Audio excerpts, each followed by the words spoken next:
Something tells me this is no mere adventure story.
First the skies, then the crystal.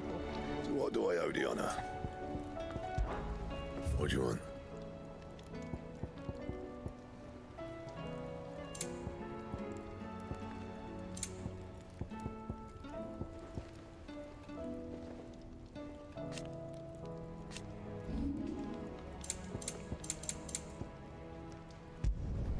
You can thank me later. Yeah, that should do you.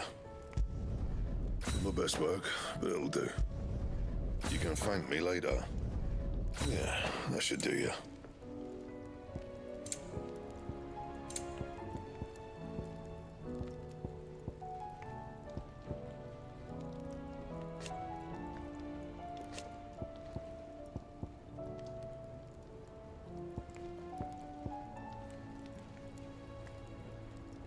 And?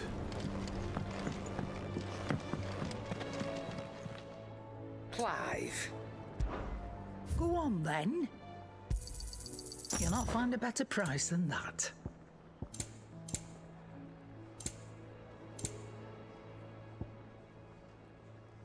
Finished, are you? Trouble with your gear, or something falling, do you? My best work, but it'll do. Yeah, that should do you.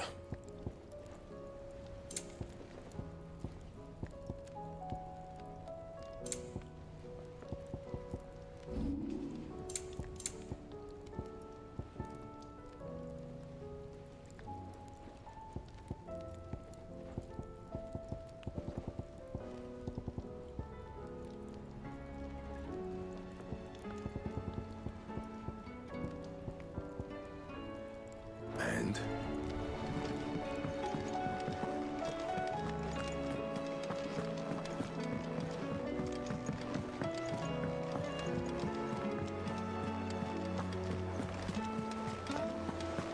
There's something about it. I feel like it's...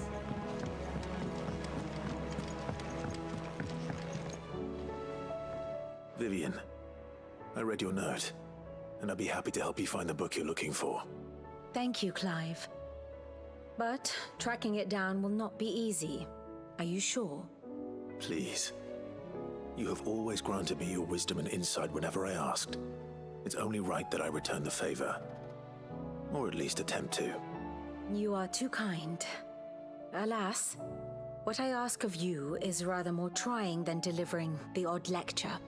I spoke with Hippocrates to see if he had any inkling as to where another copy might be found, but perhaps it is best that you hear the details from him.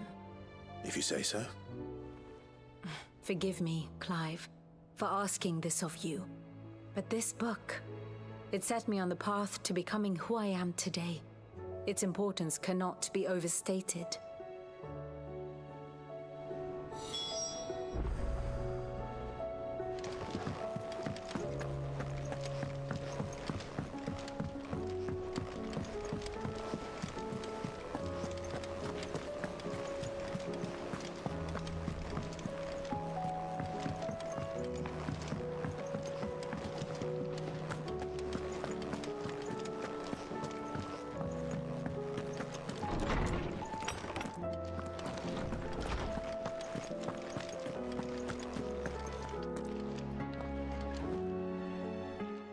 Clive, my boy. What a pleasure it is to see you. Hippocrates. There's something I need to ask you. I've been charged with locating a book called From a Distance. Then you seek a rare gem indeed. One whose name I had not thought to hear from your lips. You've been talking to Vivian. Right as always. But she didn't seem keen to tell me very much. I take it she didn't like what you had to say. And yet I gather it did naught to dissuade her. Clive, if the young professor has tasked you with obtaining a copy, I fear she asks the impossible. The executors would not allow it. The executors? Coveters of Secrets, a clandestine organization committed to the collection and intenebration of forbidden texts and technologies. One such text being the tome Vivian seeks, chronicling as it does the true history of the enslavement of bearers, a tale which could overturn the established order were it ever to become widely known. Or, so rumor has it. I've never actually read the thing, or even set eyes on it for that matter. How is it that I haven't heard of this organization? Why, secrecy is the executor's watchword. They lurk in the shadows, emerging only to seize that which must be seized, be it books, inventions, or people, before disappearing again, leaving nary a trace. Which would explain why Vivian's copy was snatched from her grasp not long after she found it. By the hand of the executors, yes. But what drives them? Self-interest or ideology? Fine question. Sadly, all that is known of the executors can be recounted in a single breath. You may just as soon ask me of their origins, numbers, or the identities of their leaders. Any answer I give would be pure speculation. Then my hunt was doomed from the first. What was Vivian expecting? That I'd pluck it from thin air? Not from thin air, no. From ash. Rumors of the executors are rife among the scholars of Storm, but rather less so across the strait. I have a friend. Well, I had a friend in the village of Garnick, a collector of rare tomes, upon which subject we would oft correspond. Alas, I have heard naught from him since the skies fell dark.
And no doubt he too has turned.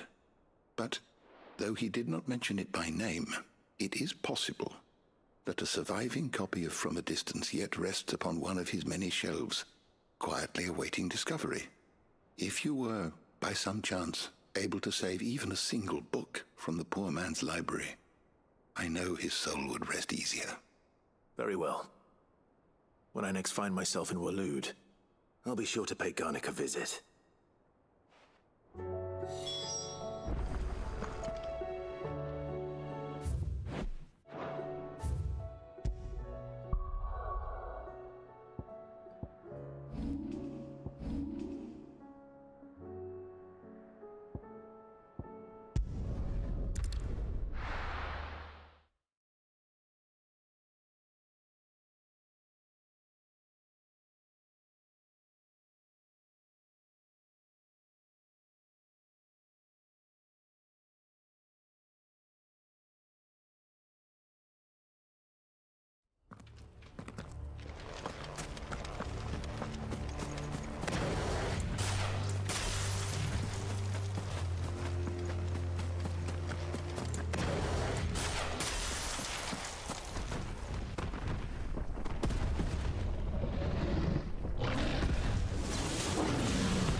No match for you, eh, Torgal?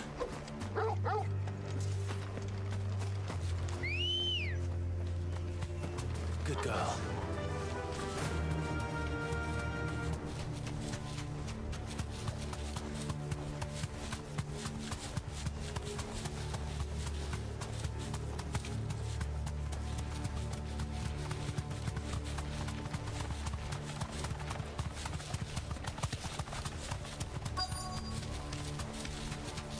The entire village looks abandoned. Now, which house would a bookworm live in?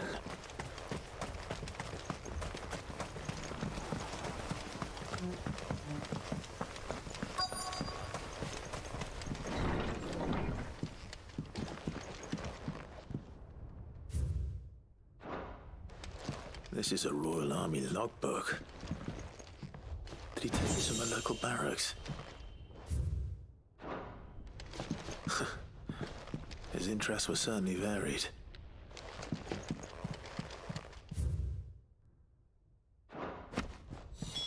This is it. But if what it says is true, I need to get this back to the hideaway.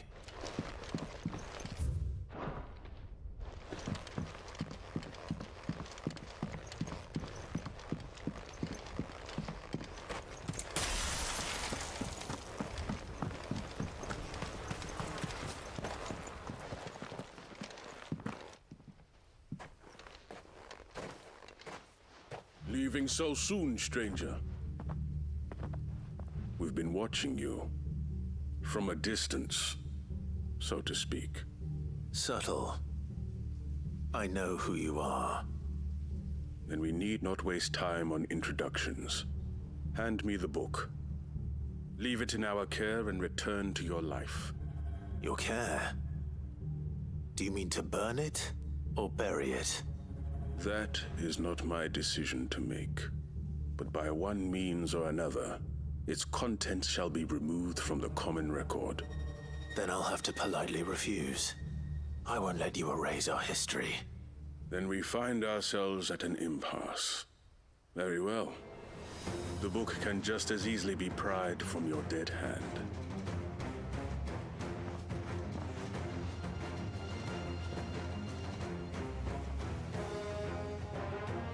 Let's see, shall we?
Impressive. But we have other means. We shall claim the book yet. Why do you want it so badly anyway? It lays out in no uncertain terms the vanity and avarice of mankind. It tells the shameful history of the persecution and oppression of a gifted few by a giftless many. Would you say that this interpretation was correct? I don't know. You don't know. Your sword may be sharp, but your wits are dull. So let me answer for you. There is no correct interpretation of history. That a series of events took place may be proved beyond a doubt. But there can be no single, immutable explanation as to why they came to pass. It is a question of numbers and of belief. If enough people believe that a set of events occurred for a reason, that belief becomes the truth. So you're trying to control the truth? We are trying to protect people from themselves, from knowledge that would bring them naught but pain. That is all. You may keep the book, for now. The world is small. We shall meet again. Until then. Wait! Damn it. Let's get this back to Vivian. Perhaps she can explain what that was all about.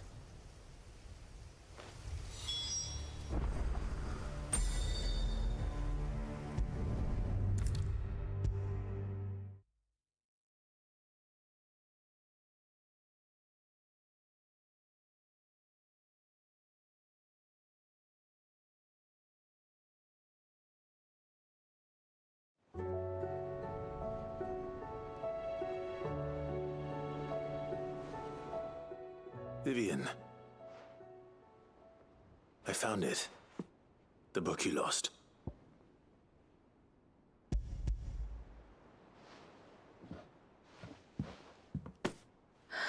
You found it. Thank you, Clive. Even though I asked this of you, I was not entirely sure it would be possible. I feared the executors had seized every copy. I met with one of these executors, and I convinced him to let me keep it. He told me something. That the truth is just a matter of collective belief. And that if enough people believe a lie, that lie becomes the truth. It does. But it also means that the truth is not immutable, that it can be changed, provided that those who wish to change it can convince enough people that their perspective is the correct one. As the sad history of the bearers proves. You said that the book inspired you to become a scholar. It did. Or its author, rather. She was a heretic, you see. A firebrand and a dissenter. A gallows stood ready for her in every corner of the realm. And by shunning society, or perhaps being shunned by it, she stumbled upon a truth so potent that an entire realm trembled at the prospect of its utterance. I, too, have always felt somehow set apart from the world of men. A stranger to my own species. She taught me that my solitude was not a curse, but a gift. And that, though my journey to the truth might be a lonely one, what I found at my destination would be more than worth the cost. Do you still feel that way? That you're not one of us?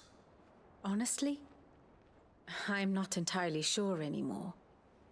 Since coming to the hideaway, I find my thinking somewhat clouded. Perhaps the result of studying mankind from a rather closer perspective than I had intended. But the more I study, the more I find value in this perspective. In looking not from the outside, but from within. So if you'll permit me, I'd like to continue my work here. Remember, Clive, when enough people believe, belief begets truth.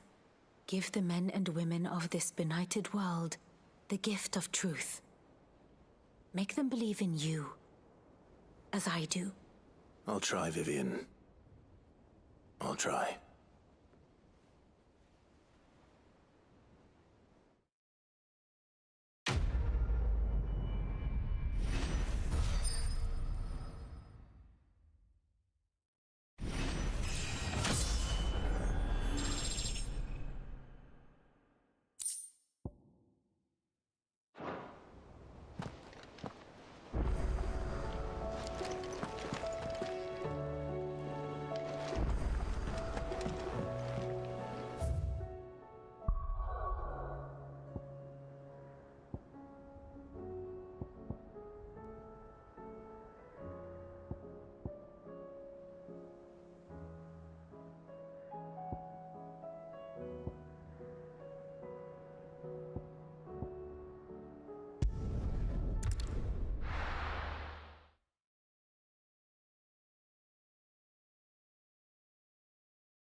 Here to help me pack? Thanks, but I'll be traveling light. I'm almost finished already, in fact. You're really going to go through with this, then?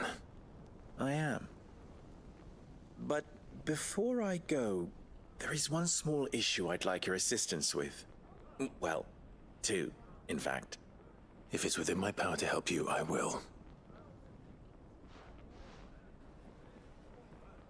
It's the children.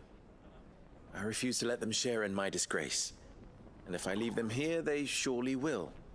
Our friendship would see them ostracized forever. But I can't take them with me either. I can think of only one place where they are certain to be safe and provided for and loved. The Hideaway. Of course. The children will be more than welcome. Thank you, Clive. I will not forget this. Lubor, are you still here? What is it, Ferda? You look pale. There's been a flood in the Velcroy, a damn big one. The League of Outlaws encampment was completely submerged in ether. What? Every last one of the bastards has turned, and they're headed this way. Bandits are one thing, but Akashic bandits are quite another. The town guard won't stand a chance against them. We need to evacuate. There's no time to lose.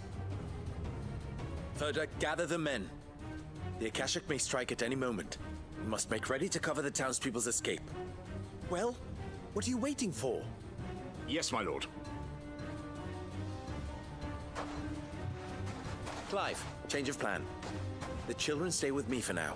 I need you to find Conrad and Natalie. Tell them to prepare for a full and immediate evacuation. Understood. I'll do what I can to convince everyone else. Wish me luck.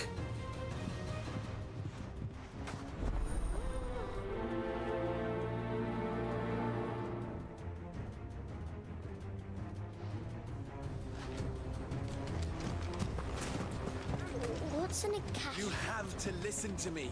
They're coming. Why do they always have to make such a fuss outside?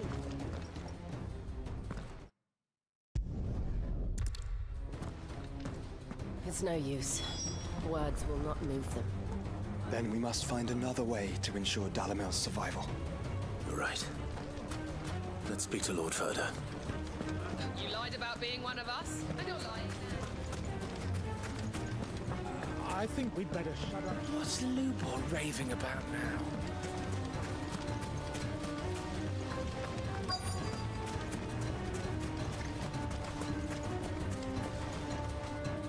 Lord Ferda, Sid, what's wrong? I went to warn Conrad and Natalie about the Akashic, but they wouldn't listen. They've convinced themselves that nothing Lubor says can be trusted. The bloody fools. Which means the town guard can't be counted on for support. But I can. If there's anything I can do to help you defend Dalamil, you only have to ask. I appreciate it. Sid! Ferda! I've been looking for you everywhere! Victor, I thought you'd left. I couldn't abandon a friend in need. And Blue Boy is in need at this very moment. Come quickly.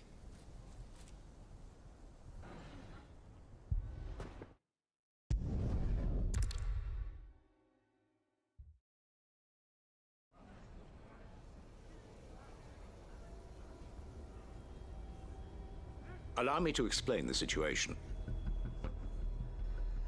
The ether flood occurred near the village of Cheratina, deep in the Velcroy. The place had been abandoned for years, until the League of Outlaws decided to make it their base of operations. Now they're all turned, and if the scouts' reports are correct, heading in this direction. They are mindless monsters, driven only by hate and rage, and they are utterly unpredictable. With the bandits, we at least knew how and where they were likely to attack.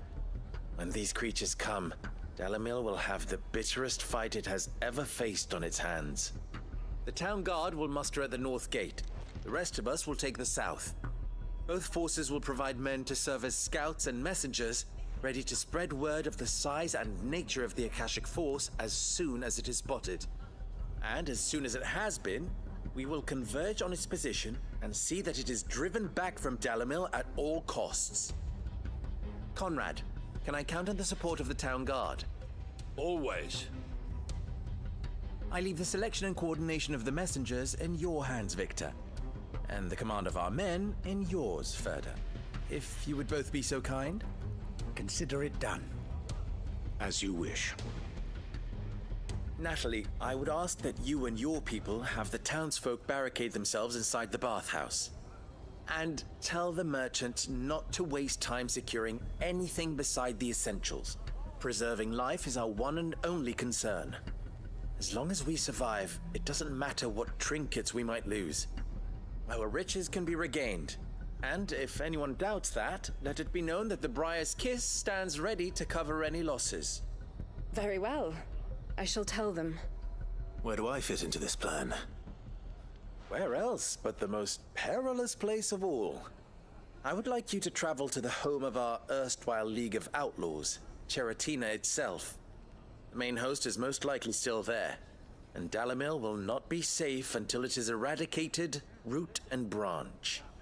A little gardening. How pleasant. I doubt it. I have a feeling these weeds will be particularly stubborn. Luckily, so am I. So you are. All right then, we all know what we have to do. Now it's simply a matter of doing it. For Dalamil.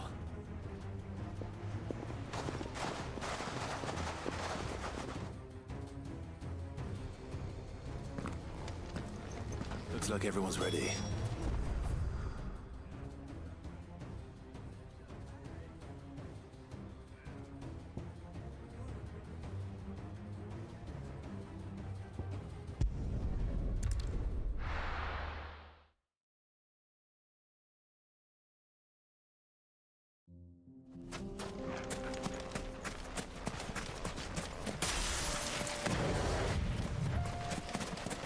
There it is. The flood. But what's waiting for us inside? We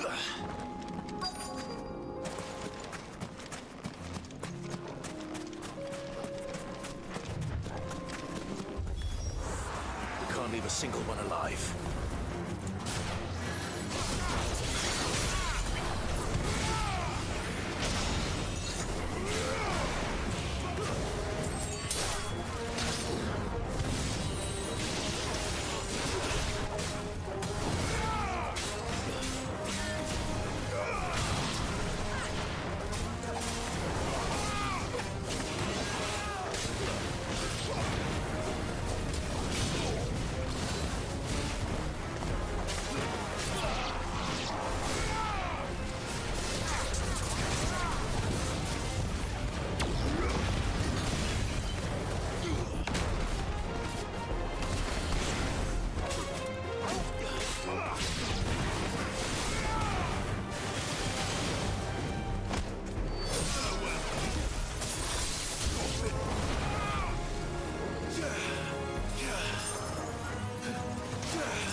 The League is disbanded.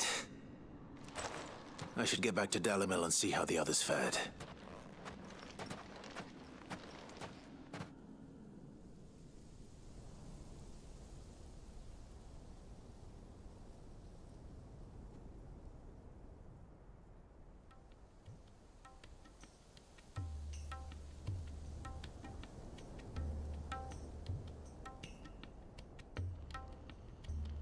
All the Akashic we were able to find have been dealt with.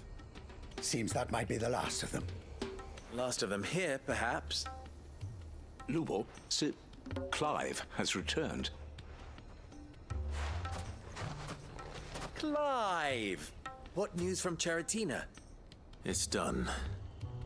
Root and branch. I knew you wouldn't let me down. Thank you, my lord. Friends, the Horde has been driven back. The Akashic have been defeated. And we need not fear the arrival of any more, thanks to Clive. Victory is ours. We bloody did it! We saved Dalimil. Lubor, allow me to apologize. After all you have done for this town, we should never have doubted you. But we did. And for that we are truly sorry. We only hope that you can forgive us. We need you, Lubor. Dalimil needs you.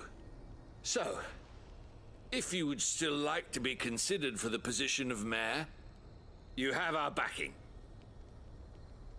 You do remember that I'm a bearer, don't you? We do. But that is not a stain on your character. It is a stain on ours.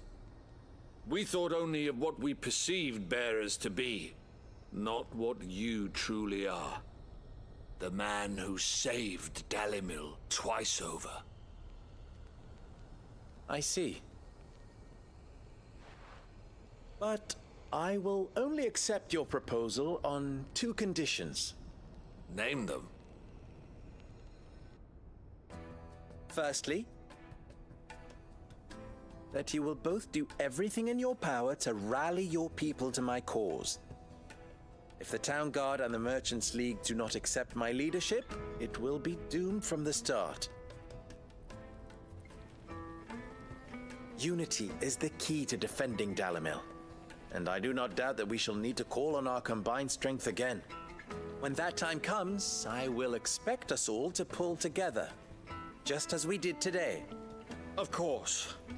You have our word. And secondly, you will accept that if I am to lead you, the mistreatment of bearers must end here in Dalimil. Any bearer within our walls shall be afforded the same rights as any other citizen. They will not be judged by what they are, but who they are. As we failed to do, and came so close to losing everything. We agree to your conditions. And we have only one in return.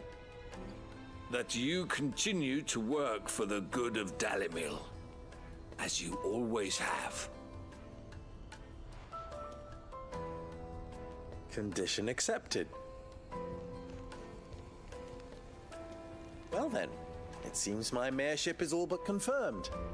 Do I get some sort of special hat?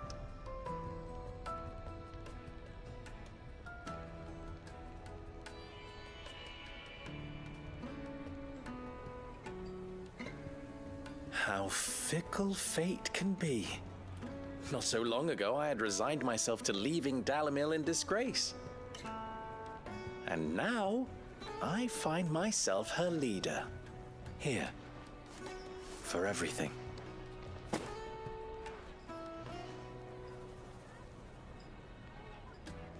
Lubo, about the children. Fear not, you are of course relieved of your responsibility. I would sooner face another horde of Akashic than see them brought up as outlaws. I'll make sure they're safe here. I don't doubt that you will. And not just the children, but everyone in Dalimil. I'll do my best. Can't have all your hard work going to waste.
Good day.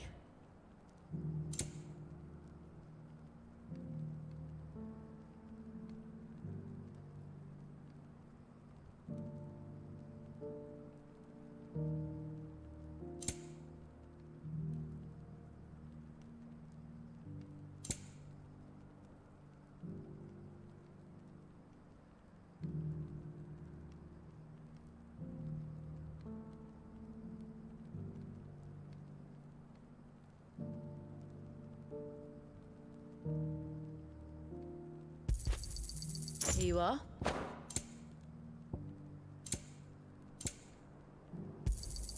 Thank you.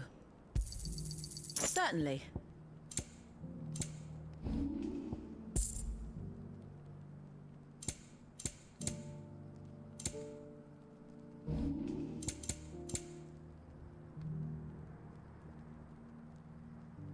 Go safely now.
Lord Marquis, if you have a moment.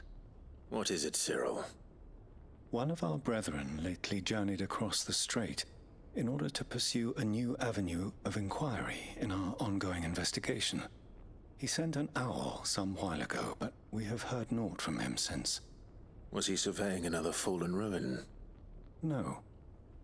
The object of his study was a savior cult that has arisen in Ash in recent years.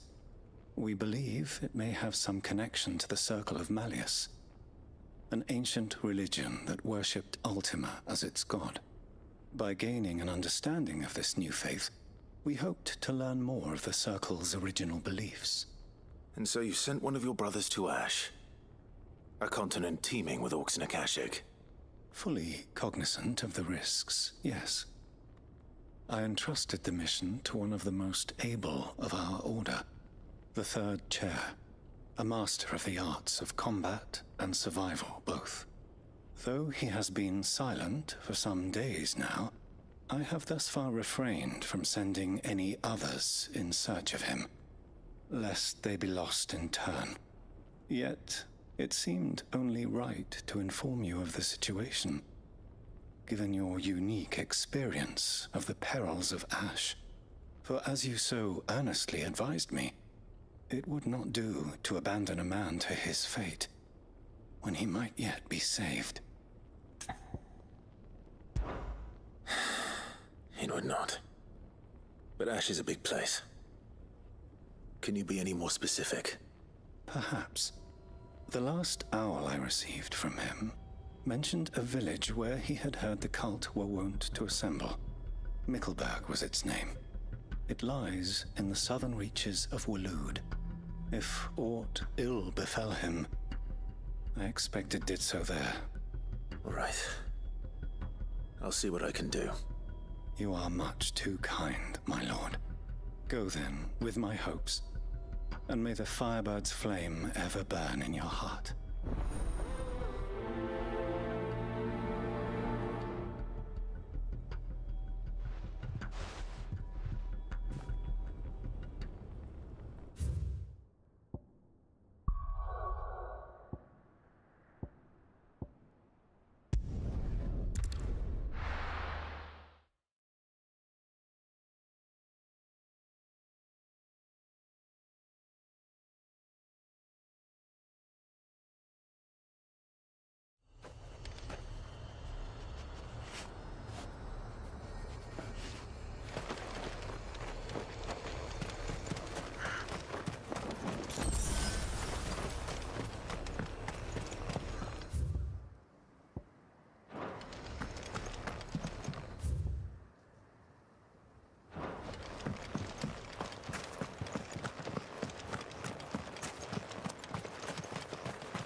Come on.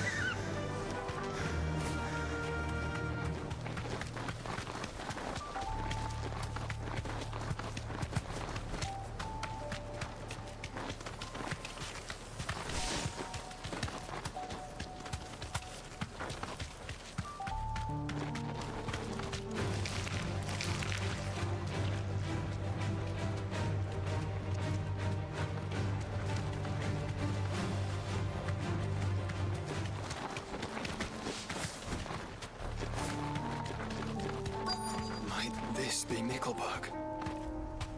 Thanks, Gal.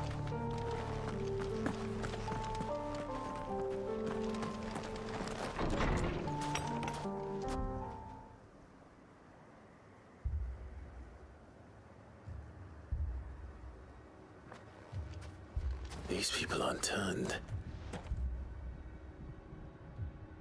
And the village seems safe enough at least.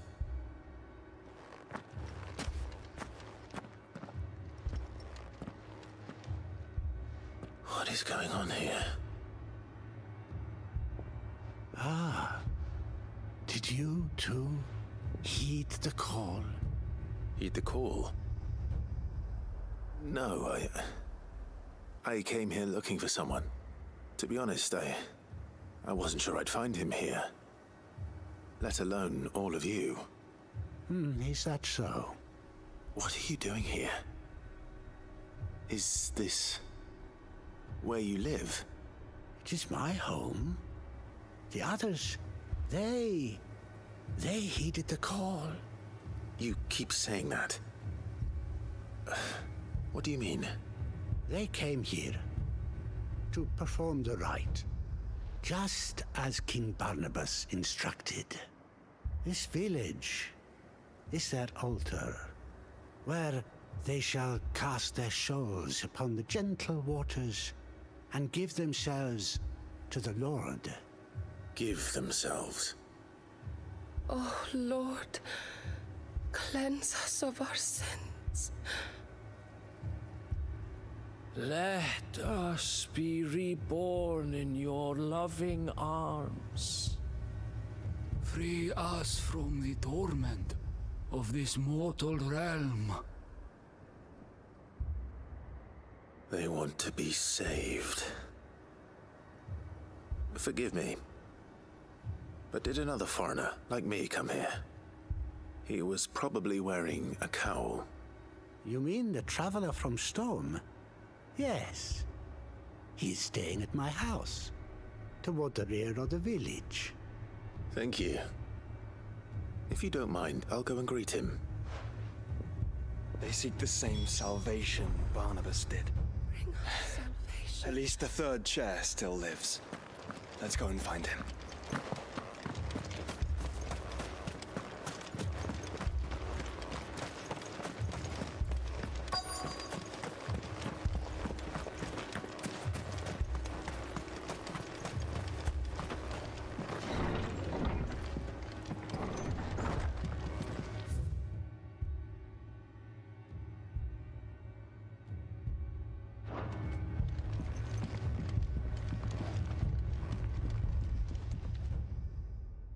Excuse me.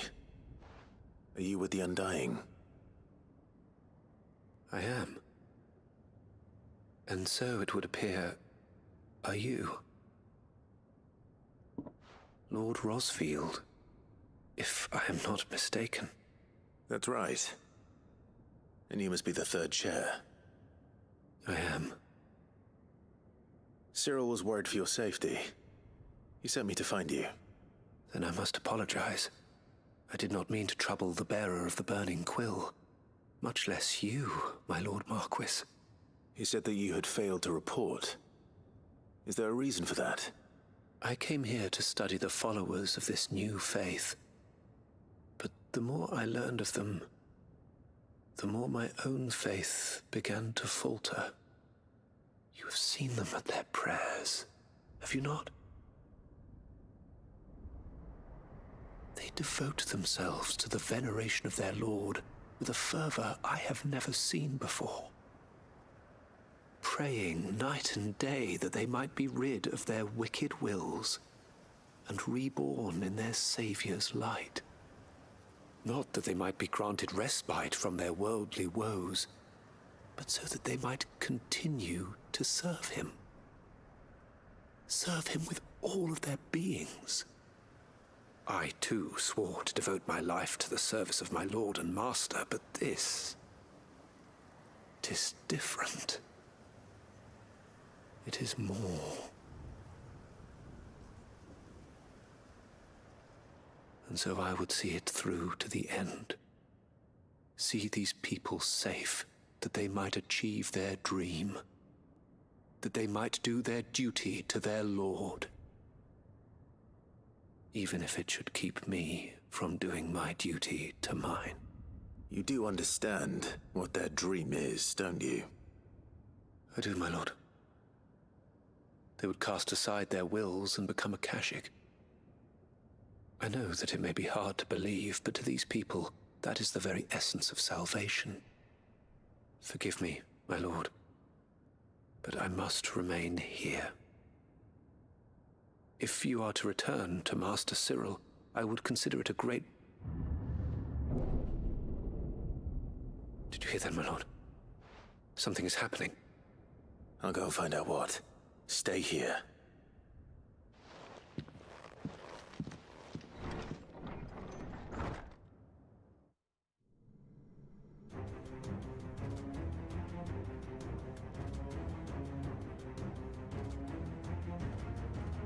An ether flood. Oh no. There must be something I can do.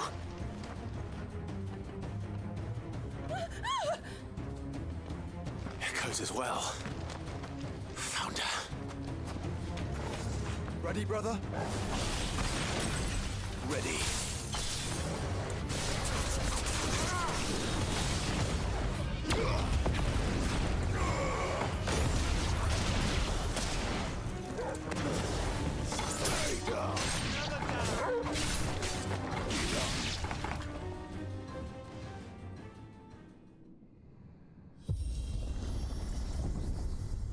What now?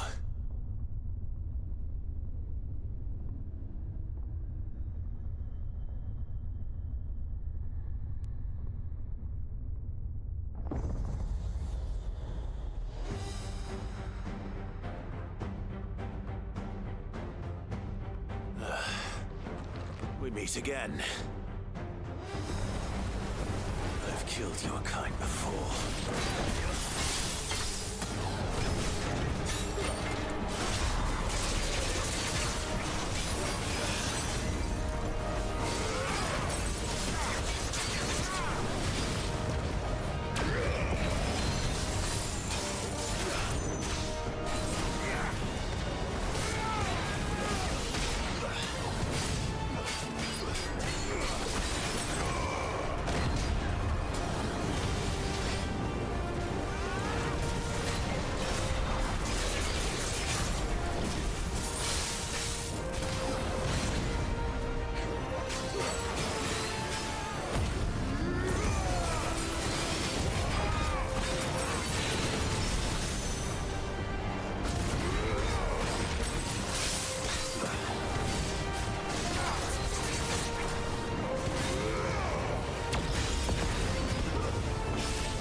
Damn it!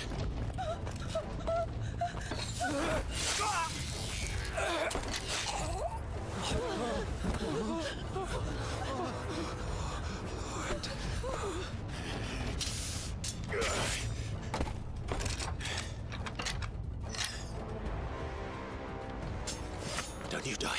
Come on, speak to me. I had to save them, that they might have a chance to find true salvation by devoting themselves to the service of their Lord, just as I did when the Undying plucked me from the gutter and gave me a cause to believe in. A duty to serve was everything to me, and I would not deny them that fulfillment, even if they must become a Kashik in order to achieve it. Forgive me, my Lord Marquis. I did not mean to trouble you with this. My findings. Could you deliver them to Master Cyril for me? Of course. Your duty will be done.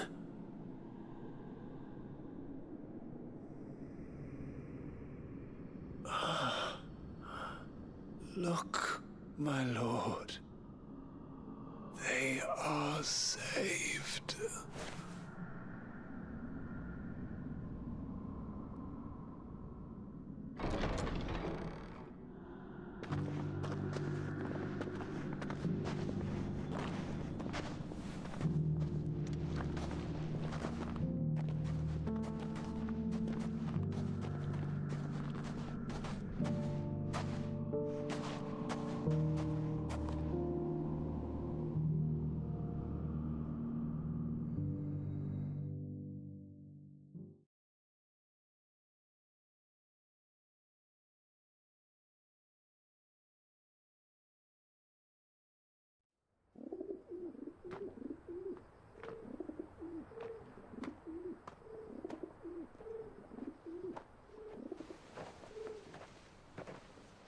They are saved. Founder. I should get this report to Cyril.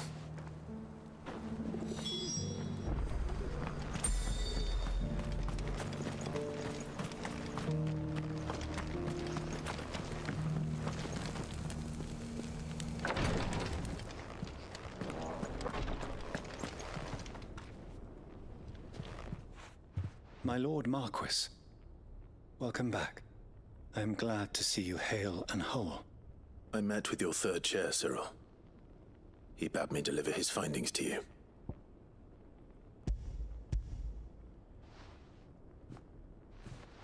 Thank you, my lord. He remained in Ash? He died protecting the villagers from an echo. I buried him in Mickelberg. I'm sorry that I couldn't save him. If you could not save him, no one could. The villagers, they were believers in this savior cult. They prayed to their god that they might be unburdened of their wills. Then an ether flood came, and their wish was granted. Your brother sacrificed himself that they might live, even knowing that that life was death by another name. Then he perished defending liberty. A hero's end. For the right to choose how one dies is no less sacred than the right to choose how one lives. Sid would agree. He wanted to build a world where people could die on their own terms. A noble ambition. To die for one's cause is the most perfect expression of one's faith. It matters not how misguided others might judge one's decision to be, only that the decision is one's own. We live according to the teachings of our order. We believe in them, we protect them, and yes, we die for them. For better or worse, that is our creed.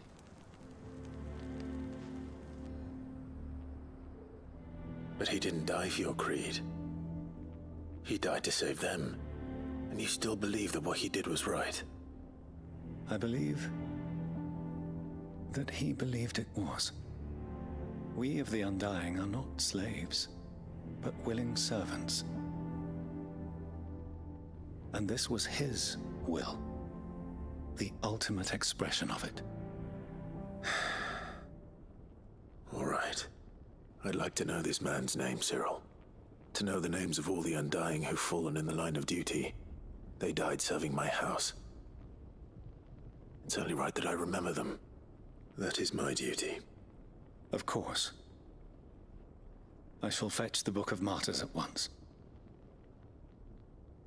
My lord, it has been, and shall ever be, the greatest honor of my life to serve House Rosfield. Though our duties may differ, yours is no less important.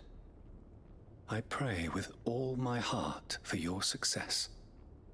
And were they here, I have no doubt but that every one of my fallen brothers and sisters would feel the same.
The garrison is threatening to pull their sentries from the markets if we don't cooperate.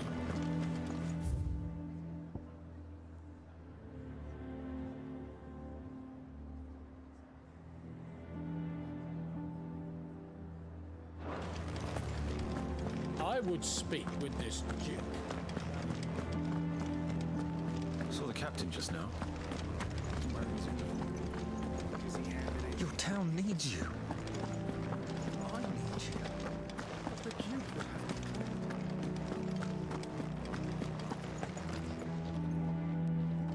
Do you have a moment, Clive? What is it? It's the Duke, unsurprisingly. His Eminence has assumed full control of the garrison and put every able-bodied man to work on the fortifications. The town was left all but unguarded, so Philippe was compelled to form a citizen's watch to fill the void. And though my dear boys have been characteristically willing to assist him in this, they want for bodies. So I was wondering if you would lend them your strength, that the people of Northreach might sleep easier, if only for a few nights. Of course. Whatever you need. Thank you, Clive. What would I do without you? Philippe told me he had men stationed at... Where can I find the mistress of this establishment? Here, my lady. To whom do I have the pleasure of speaking? My name is Sabine, and it is my displeasure to be the daughter of the Duke of Oriflamme, who I understand is causing you and your town no small amount of trouble. I wish to speak to you about what might be done. Very well. Let us speak. I trust you'll forgive me, Clive. Absolutely. Our conversation can wait. Please, proceed. As you know, my father is a most overbearing and supercilious man, and I join you in objecting to his every action. Indeed, I owe you my thanks for continuing to argue against his reckless plans. Yet I fear he is not one to be swayed by reason. No. He must be made to face the consequences of his actions. And who would make him do this? I would. Myself and several other like-minded individuals. Were you to join us, we would surely have the strength to drive him from Northreach for good. Does that not seem a trifle drastic. Drastic action is precisely what is called for. Unless you are content to see your people downtrodden and dispossessed. My father would have it that citizens exist only to serve the Empire. That they should be forced to make every sacrifice to ensure her revival. But he is wrong. It is not the people who must serve the Empire, but the Empire who must serve her people. He's always been like this. Scornful of the opinions of anyone he judged beneath him. But he cannot be allowed to ride roughshod over the common folk any longer. We must fight him. By all possible means. Fight him? No. My purpose is to quell the tension in Northreach, not to stoke it. Respectfully, my lady. Our only chance of saving this town depends upon every one of us uniting against our common enemy. Your father and his followers included. While I understand your frustrations, I cling to the hope that he may yet be won round. False hope, I assure you. But I see that your mind is made up. I shall bother you no longer. If you will extend me the same courtesy, I bid you good day. She certainly has spirit. Indeed. But unfortunately for us, that spirit is only likely to harden the Duke's resolve, which may be enough to seal the fate of this town. Not that she cares. This is all about her and her father. Families. I'm sorry, where were we? Ah, yes. I was about to tell you of Philippe's plans for the town watch, but perhaps it's better that you heard them from him. I believe he's in the market, if you'd be so kind as to seek him out. Right away. It's just a pity I cannot join you. I'd like to see the two of you in action together.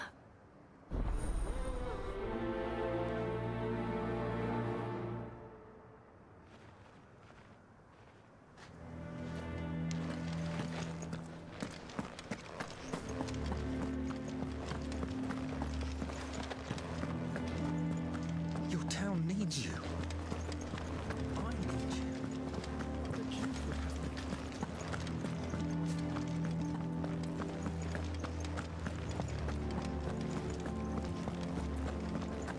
And what does the dame have to say about all this, I wonder?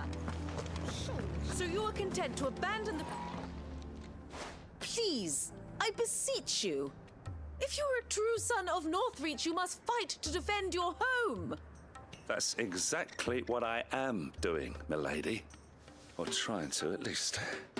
The land is crawling with fiends, and someone has to keep watch. Even when our true enemy is hiding in the garrison? Fine. You're not the only able-bodied man in Northreach. Thank you so much for your help.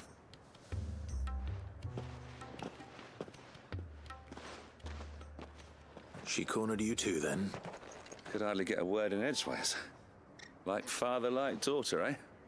She made an uninvited appearance at the Vale earlier, hoping to convince the Dame to join her in fomenting rebellion. I bet that went well. Her ladyship seems to have a way with people. Anyway, what brings you here? Our mutual friend thought you might welcome some help. Oh, she did she? Right as always. In fact, you're just the man. We've had some reports, you see. Sightings of, you know what. They're back. Seems that way. All over, too. We haven't been able to confirm anything yet, but if you're willing, you could go and see what's what. All right. Where should I look? You know Grieger's Weep? One of the sightings places them somewhere on its shores. I'm on my way. Thank you, Clive. I'll look into one of the other sightings. Let's rendezvous back here later.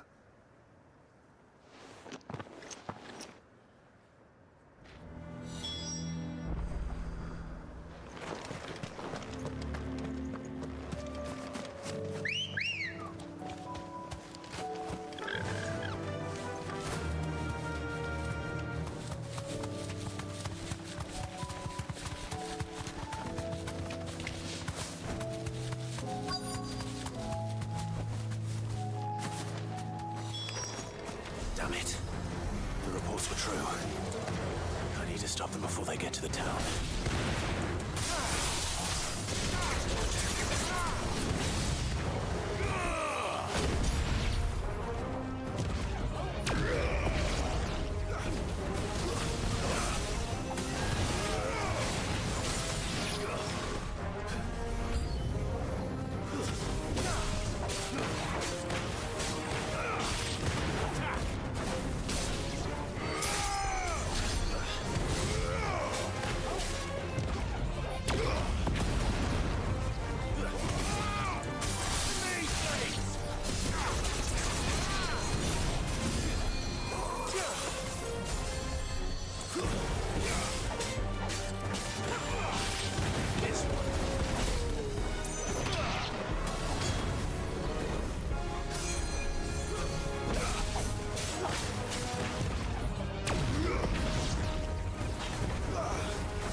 Call that a test, Ultima? Clive, it's me. Are you all right? I am. But it seems the reports were true. The thralls have returned. I dispatched the few that I found, though. Well, that's something, I suppose. But what were they doing south of town? They all came from the north last time. We might be able to fend off an attack from one side or the other, but from both? Do you have eyes in the north? Some. I should probably go and have a look, though, just to be sure. You head back to Northreach. I want you there just in case war breaks out while I'm away. What do you mean? Her ladyship's been busy working her magic on the townspeople, stirring up ill feeling towards her father. She'll have her marching on the barracks if we're not careful. What? This is exactly what the Dane was afraid of. I'll do what I can to calm things down. Be careful out there, all right? Don't worry, I'm not like you. One sniff of those things and I'm running back to town screaming blue murder.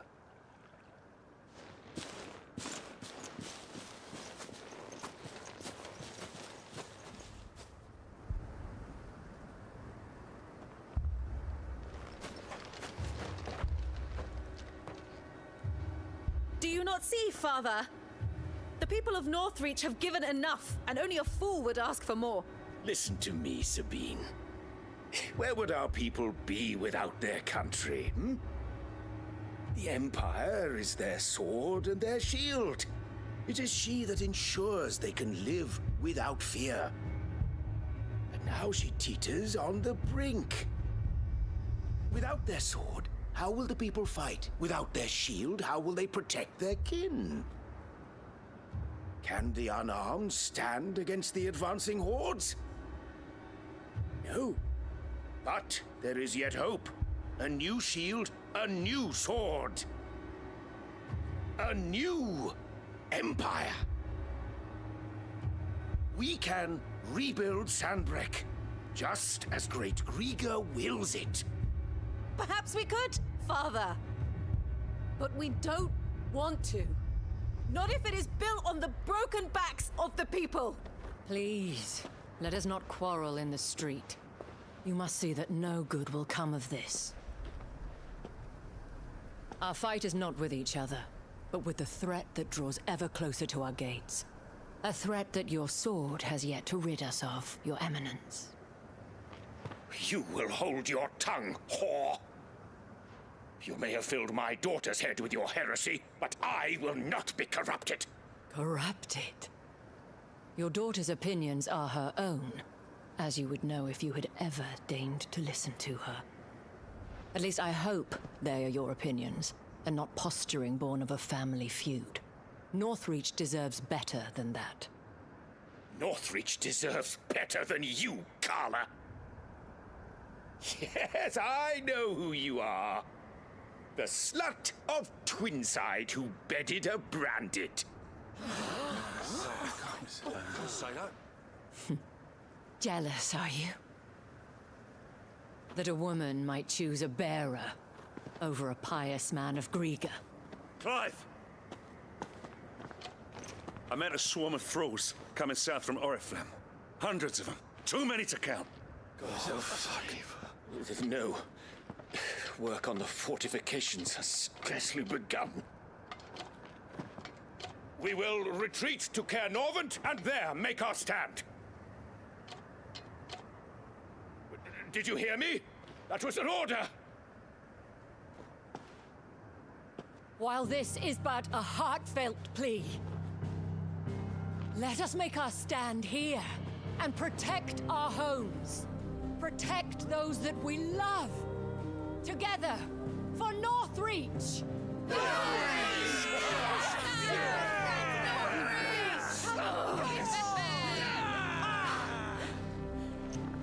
You heard the dame. What are we waiting for? Pikemen to the gates. Archers to the roofs. Quickly, come on!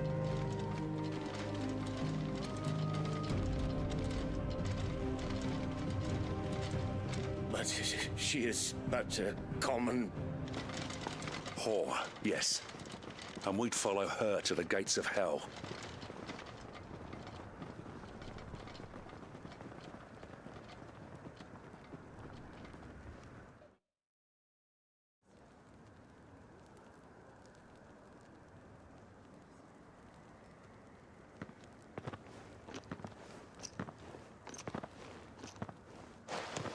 The men have their orders, and they look like following them. I got them spaced out at regular intervals. Whichever direction the thralls strike from, there'll be someone there to meet them. Thank you, Philippe. Rest assured the people will play their part. The herbalist has donated her stock of medicines to me. Should any of your men be injured, take them to the Vale. We'll see to them there. Thank you, milady. I will. I'll play my part too. You still want for numbers. Unlike the enemy. I only hope I can go some way to evening the odds. Philippe, can I leave the south in your hands? I doubt the thralls by the lake were the last of their number. Of course. I'll lead a party down that way so we don't get taken by surprise. What about you? I'll make my way up the road to Oriflamme. I fought a few of these things. And while I can't promise to hold them all back, I should be able to thin the herd. All right. But take care. Thank you. Both of you. You can thank us when it's over. Till then, madame.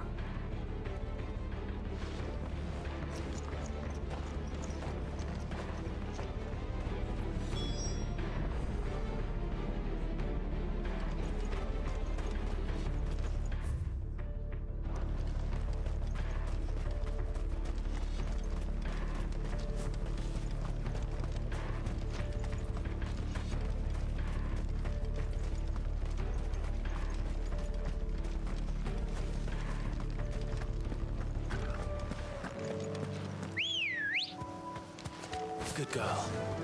Faster!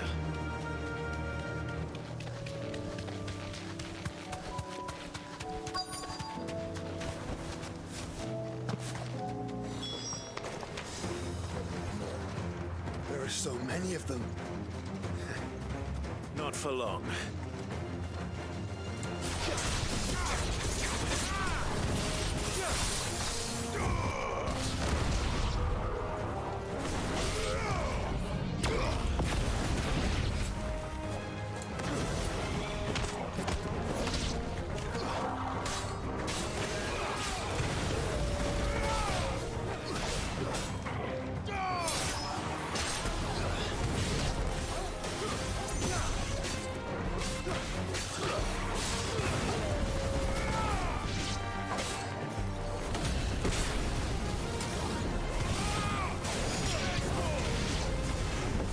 Is it over?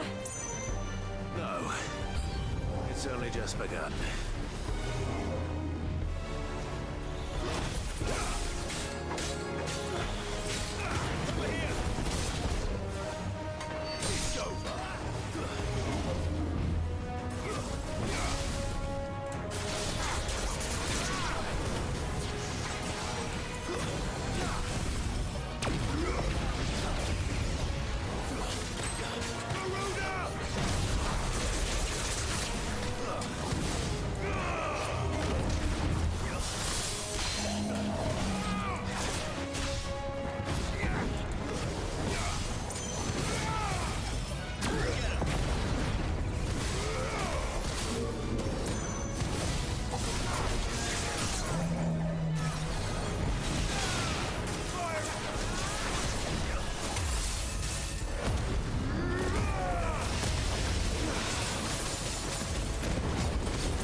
That looks to be the last of them. I wonder how the others fared. Better hurry back to town. Come on, Torgal.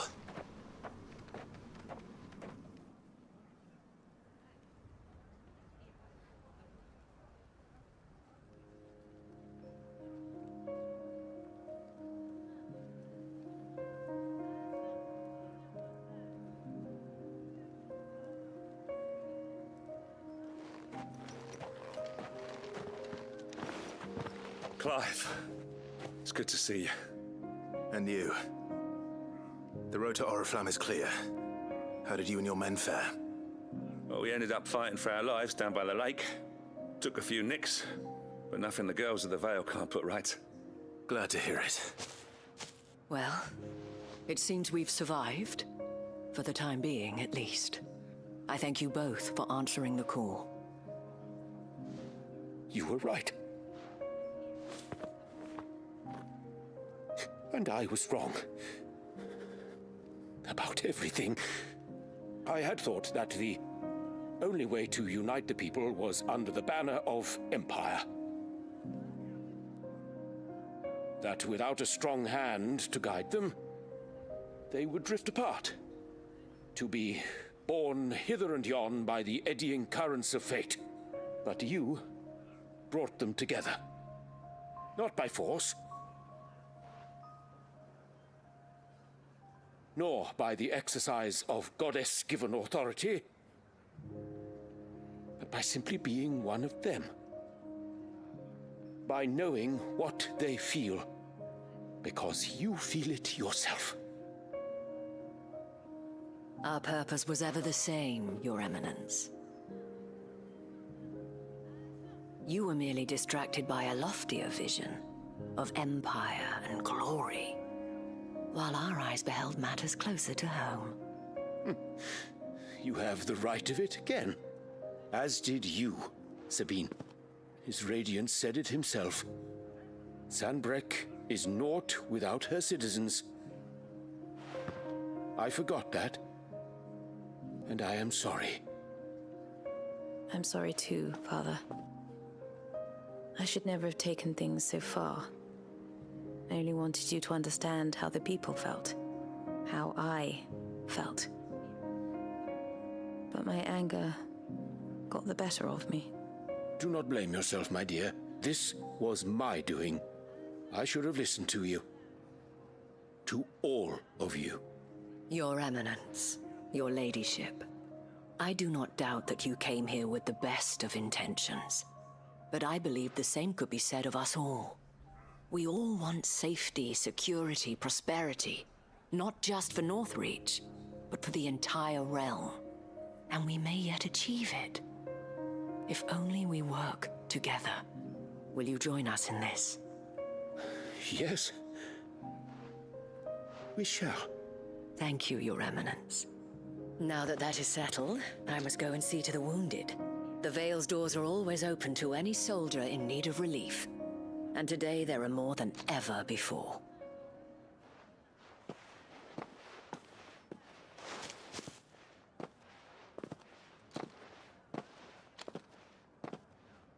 Madame Isabel is a rare soul indeed.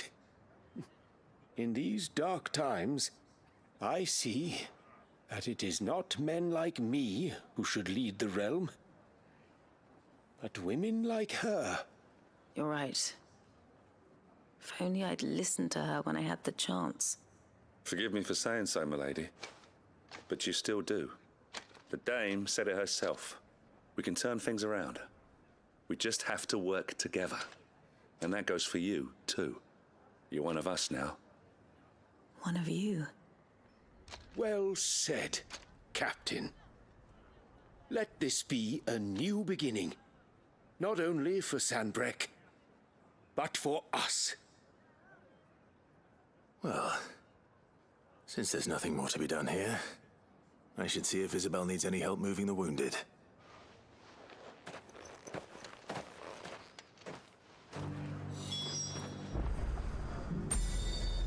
Can we get you anything?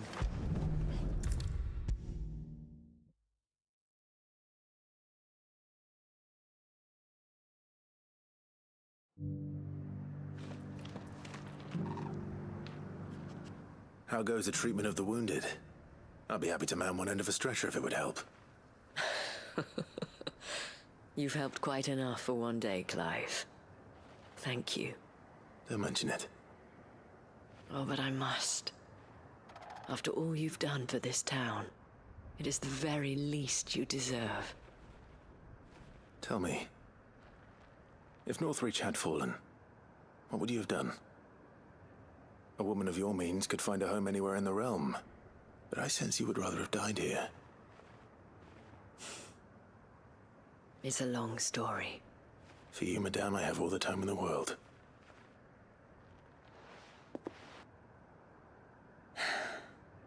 Very well.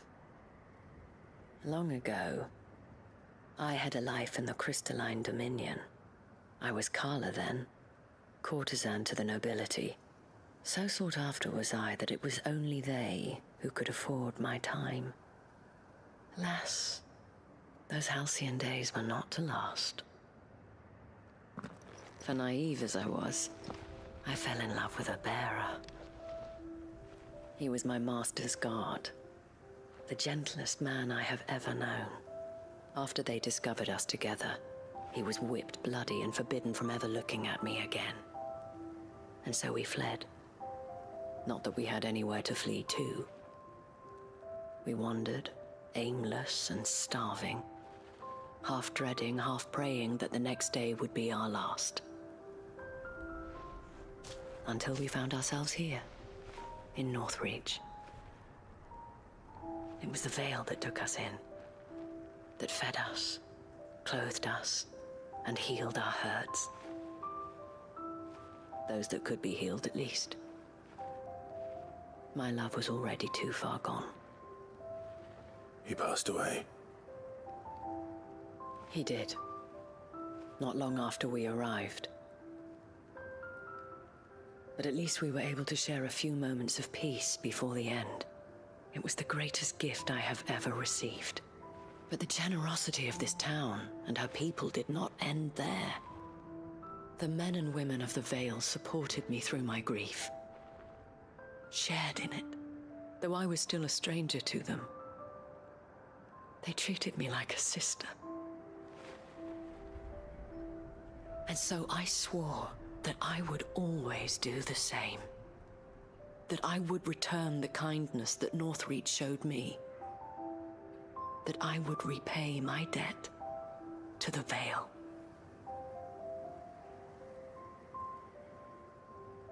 Thank you, Isabel, for sharing this with me.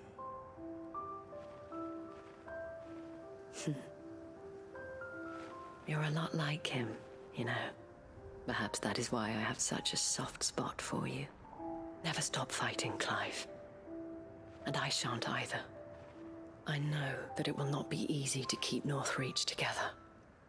But our efforts will be rewarded. Just look at us now. The people, the soldiers, even the Duke of Oriflamme and his daughter, all united in defense of this town that we have come to call our home. And what of you? Can we count on your support too? Always.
Trouble with your gear, or...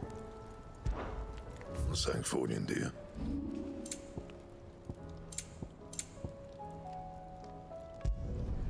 Yeah, that should do you. You can thank me later. And?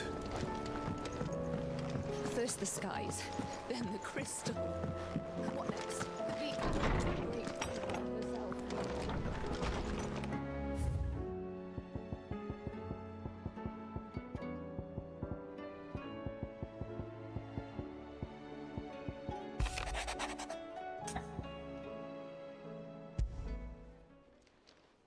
It's usually me making demands of Hippocrates. I wonder what this is about.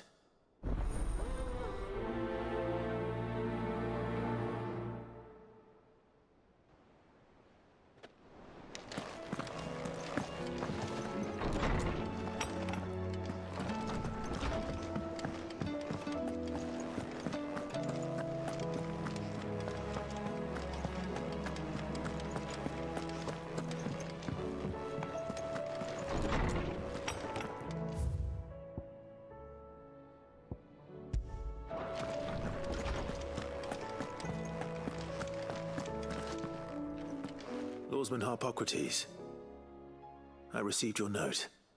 Ah, yes. I expect you're wondering what this is all about. You spoke of making amends with Dion, but I can't imagine what for. Then I should begin by telling you that I was once his tutor. This was some years ago, of course, before I joined Sid in his hideaway. At that time, I was counted among the foremost scholars of Oriflamme, and was accordingly invited to the palace to supervise the young prince's education, all to ensure that the future emperor had a firm grounding in, well, everything an emperor should. History, religion, commerce, government. Alas, our time together was cut short when Dion left to join the Dragoons, his studies no longer being deemed necessary. I had not expected to meet with him again, least of all here. Have you spoken with him? No, I have yet to find the right moment. His Highness always seems so preoccupied, especially when alone. I would not wish to disturb his ruminations with idle words of greeting, not when I know he dwells upon the evil Ultima had him commit in the Dominion. The guilt weighs heavily on him, I know. But as you say, that was Ultima's doing. Surely you can't blame yourself. When I first met him, it was not guilt, but his people's expectations that weighed heavily upon him. And I did nothing to ease that burden. He bore it alone, until the day he could not bear it any longer. It is one of my greatest regrets that I only ever offered him my wisdom, when what he truly needed was friendship. The blame for Dion's transgressions lies not only on his shoulders, but on mine. I see. I'm ready to help you in any way that I can. Then I beg that you bring me a wild wyvern tail. Apothecaries across the ages agree that even to glimpse such a flower is to be granted inner solace. Fabulists and fraudsters all, of course. But there is oft a seed of truth to be found where even the most outlandish opinions align. Well, it can't hurt to try. Where can I find this flower? And how will I know it? You have seen cultivated wyvern tails before, I trust. The lily-white blossoms from whose roots the poisonous ink for the brand is distilled. Well, those which grow in the wild differ only in their purple hue. The harsher the environment in which they are raised, the deeper the color. There is a waterfall in Rickmal's roost across the strait, where the flowers once grew in abundance. Whether they still survive there, I know not. But try as I might, I can find no likelier location. It's all right. I'll find you a wyvern tail one way or another. Thank you, Clive. And please, be safe.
ambrosia.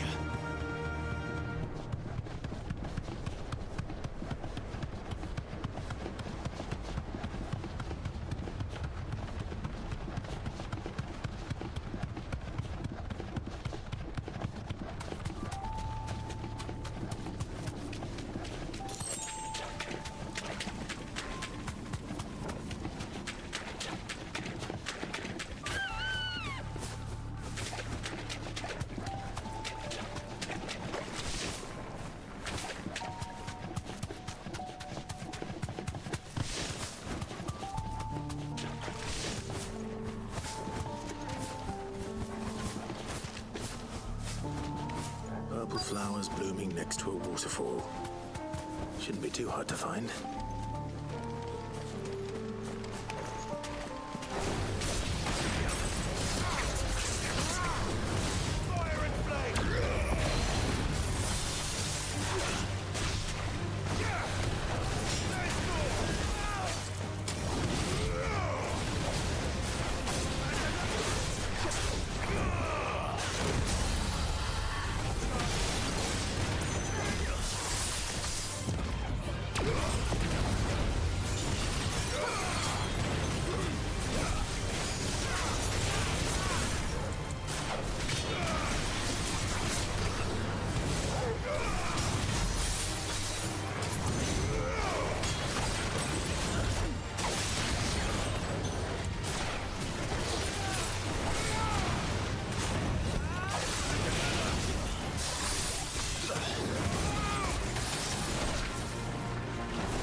Here they are. Might as well pick enough for a bunch, I suppose.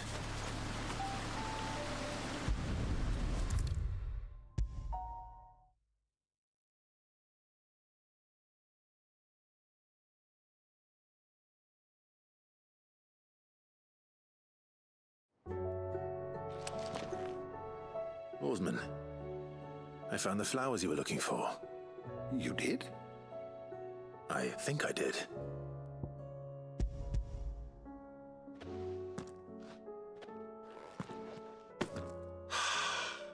You did indeed. My dear boy, thank you. You wanted to make Dion a gift of one, did you not? Shall I invite him to join us? Oh, I don't... It's no trouble. I'll go and fetch him.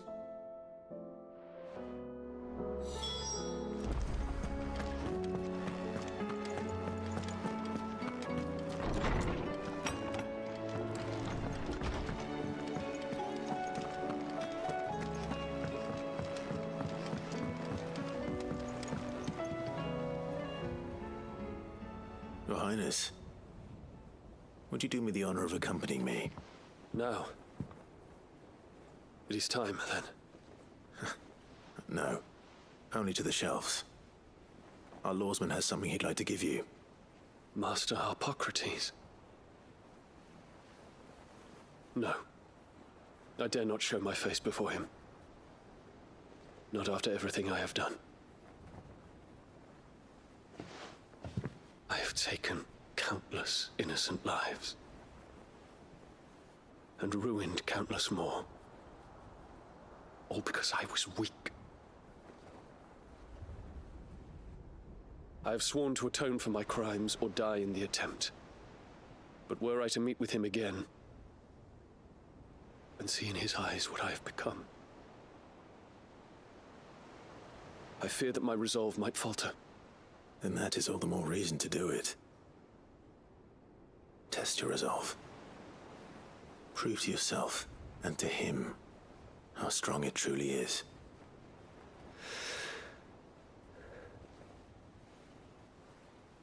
are right. I must, at the very least, offer him my gratitude. Very well, then. Take me to him. Follow me.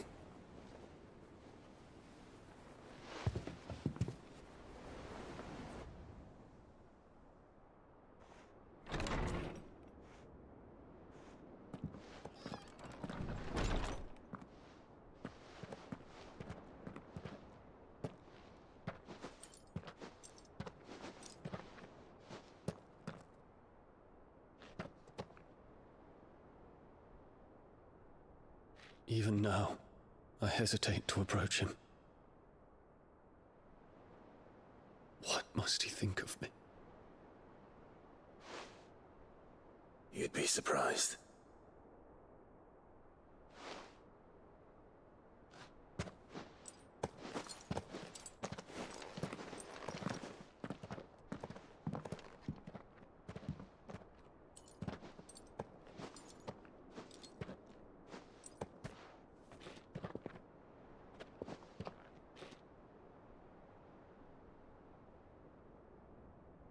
Master Harpocrates, pray, accept my apologies for leaving your tutelage before my studies were complete. Your lessons opened my mind to a world quite unlike the one I had imagined from within the gilded confines of the palace. And I shall be forever grateful for the efforts you made to enlighten me. Lift up your head, Your Highness. The deeds of youth require no apology. That you took the time to visit me says much about the man you have become. Now, there is something I would like to show you.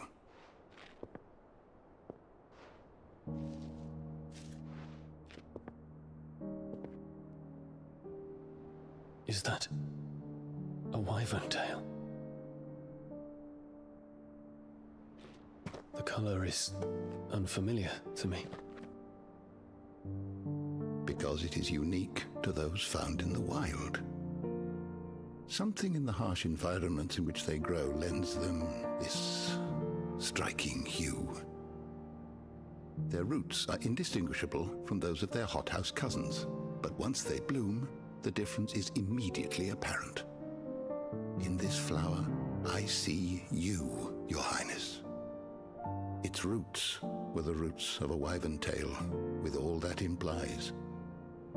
But they do not define it, just as yours do not define you.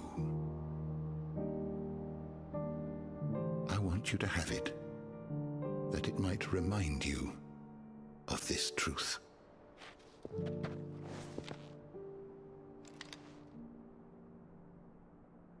Master Harpocrates, I would ask of you a service. Keep your gift until I have fulfilled my duty to the realm, for only then shall I be deserving of it.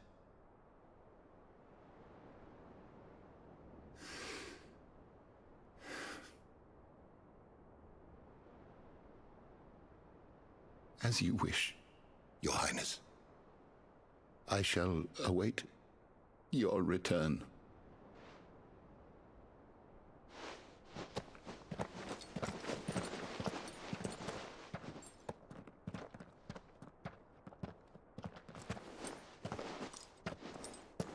Our roots do not define us.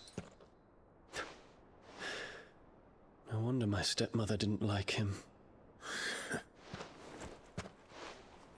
For reuniting me with memories I had thought long lost.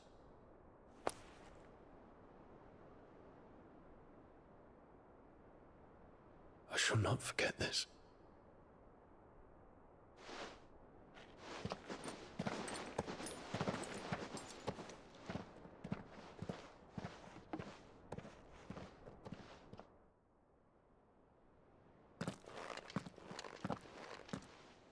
Thank you, Clive. Were it not for you, I fear I might never have found the right moment to speak with him. Not to mention the wyvern tales. I shall plant their seeds that I might not disappoint His Highness upon his return. I hope the soil in the hideaway is to their liking. Why, these flowers bloomed in the bleak, black wastes of Waloed. I'm sure Nigel's yard will suit them to a T.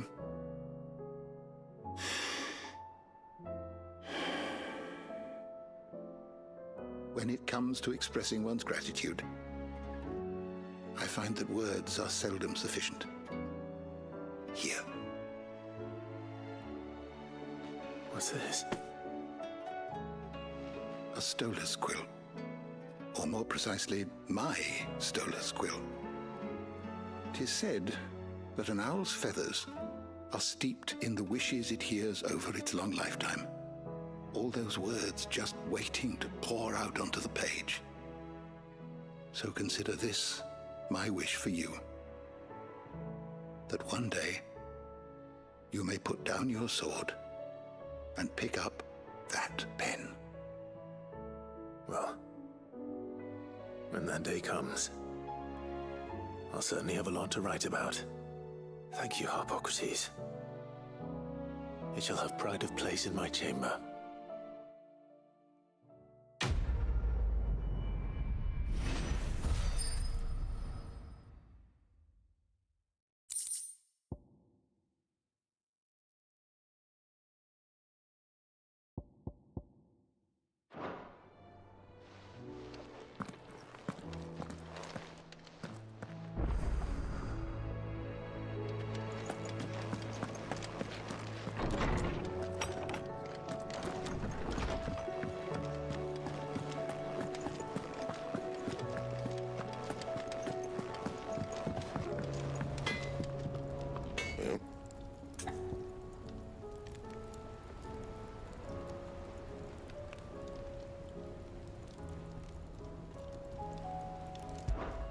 What do you want?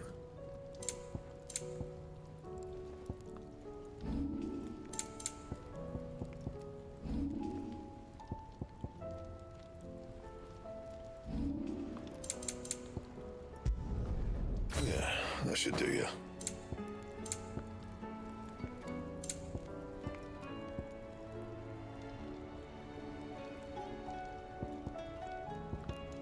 That it? Fine.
What is it this time, Torgal?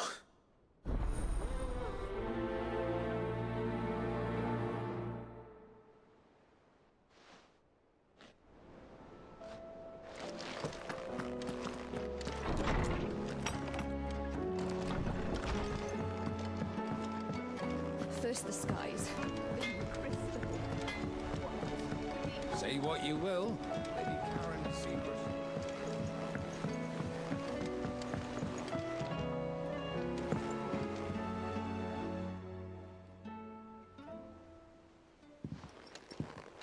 Pining for something, boy. What is it? What do you see out there? I never did ask where you got that anklet of yours. From Sid, that's why. On the day he brought him home. That long ago?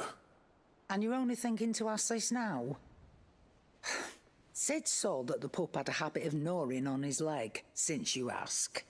Clap that there iron on him to keep him from doing it. What was wrong, boy? I'll take like as not. Must have been hard on the poor whelp losing his loving masters at such a young age. Doubly hard in being a frost wolf, torn away from his icons and all. Sid would always tell him, you want that iron gone, you find what it is you're looking for. I reckon what he were looking for was you. I'm sorry, Torgal. Sorry for making you wait so long. Let's get that thing off you.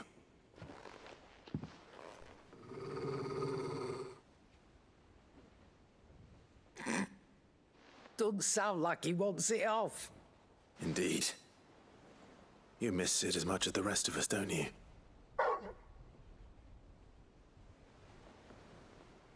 You want me to go with you somewhere?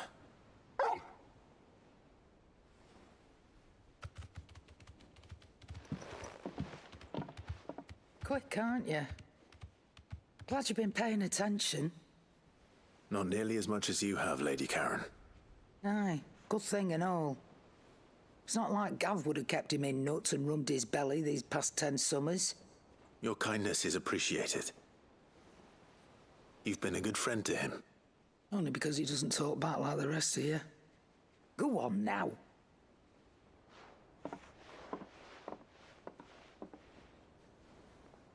Where to then, Torgal?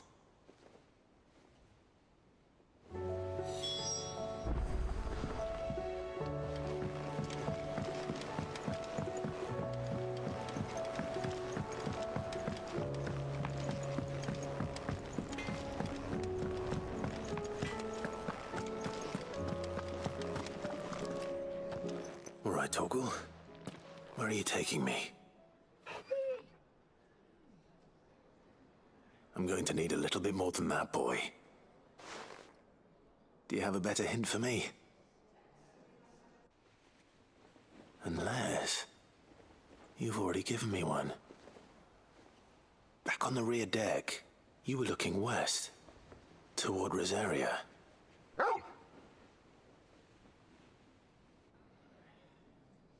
Why don't we try the rookery?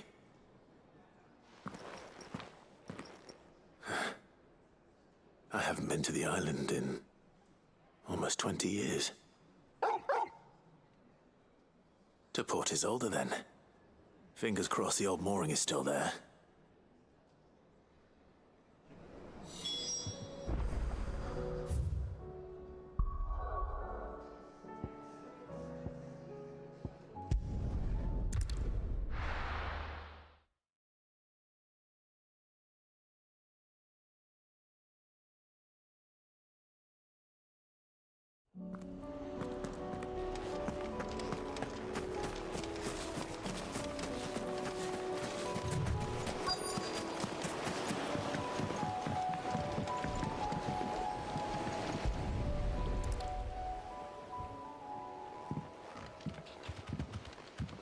It's still here. After all these years. A lot smaller than I remember. And you're a lot bigger. You might have to swim, boy.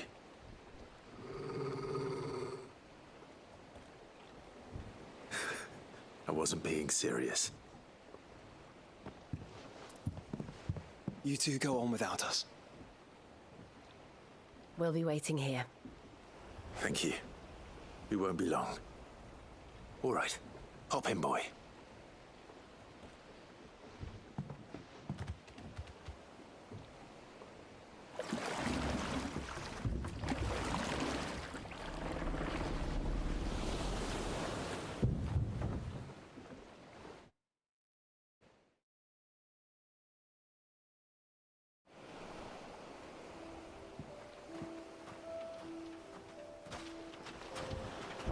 place hasn't changed at all. The rookery's right through those trees. Come on. Race you there? I bet I could still beat you.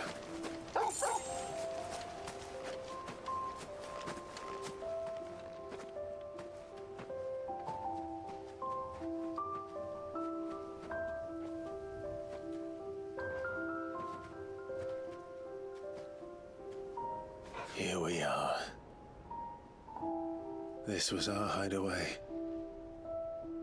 Wasn't it, Torgal?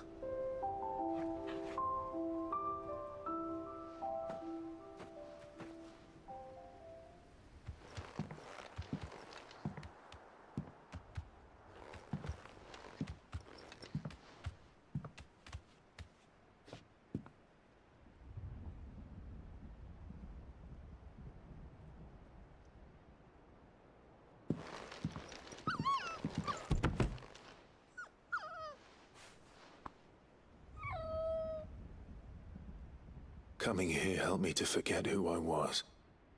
Or wasn't. Prince, shield. Son his mother could love. Had I been any one of those things? Perhaps.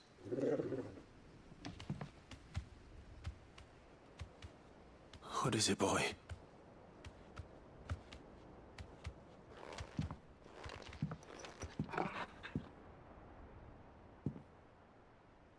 This is all from the castle. And Phoenix Gate. Did you bring these here?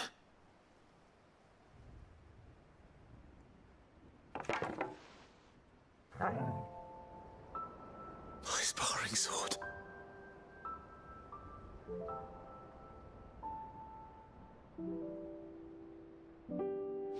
Well. You never stopped looking for me, did you, boy?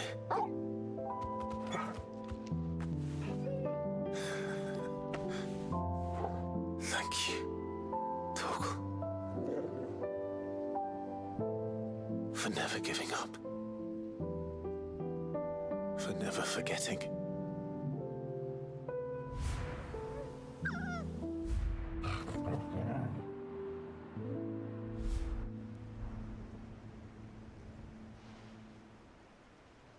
Let's take this with us, shall we? So I don't forget either.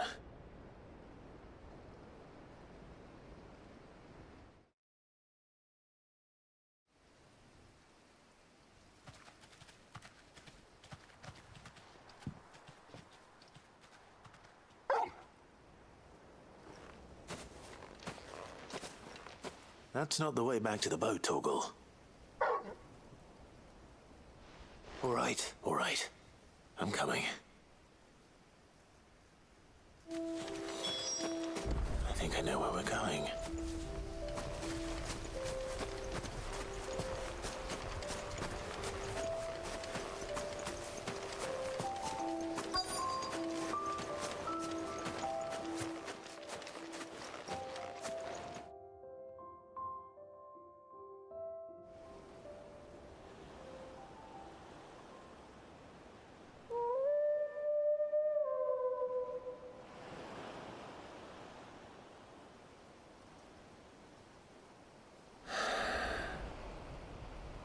People always talk about the importance of putting the past behind you.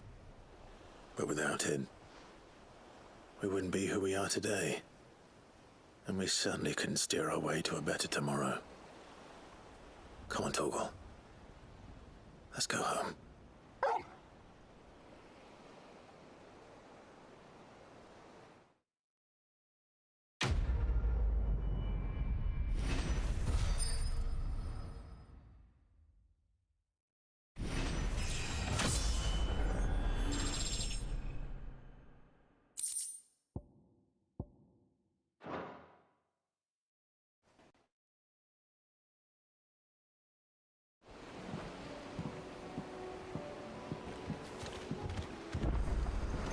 Sorry for the wait. We're ready.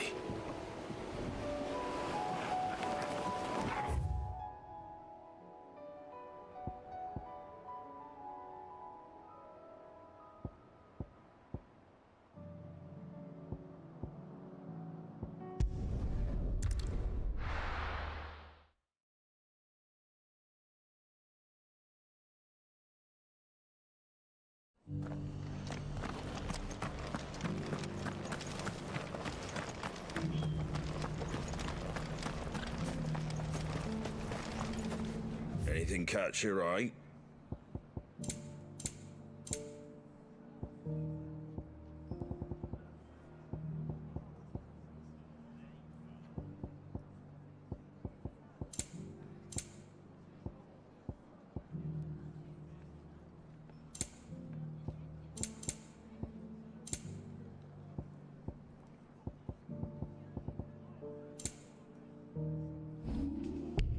Very well.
Welcome.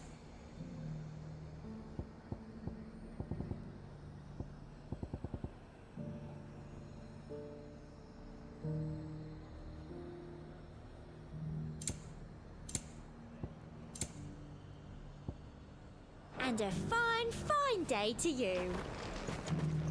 And how might I help the garrison today?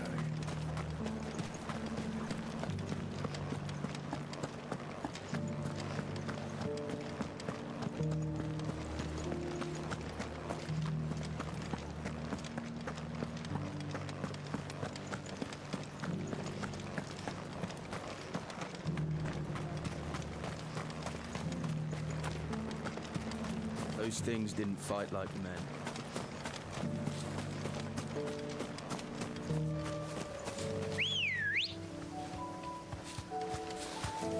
Ready, girl? Run like the wind.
Safe.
these things.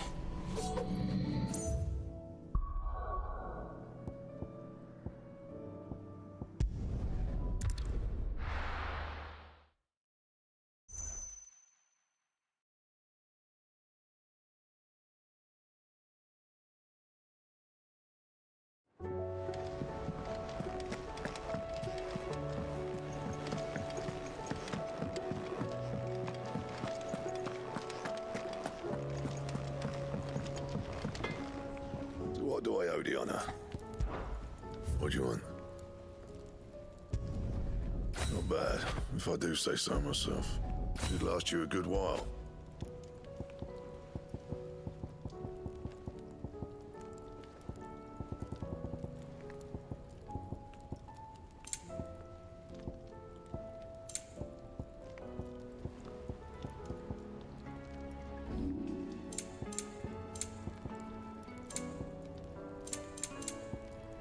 That it? Fine.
There's something about it. I feel like it's...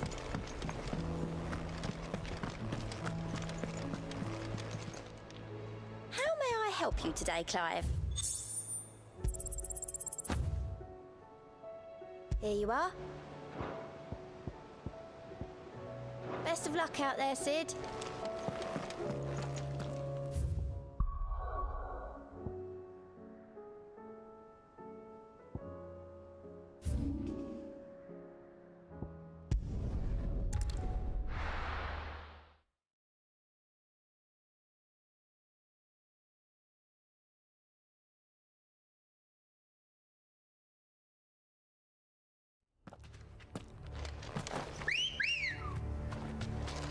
Let's go.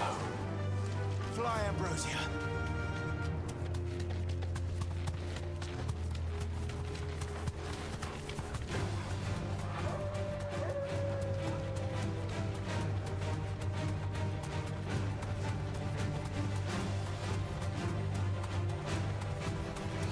Time to fight.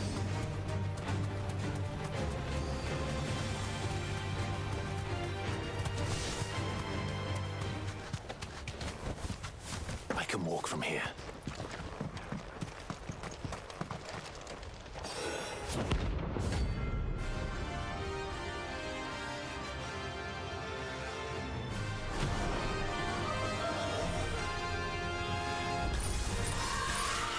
Madness lives on.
Rest in peace.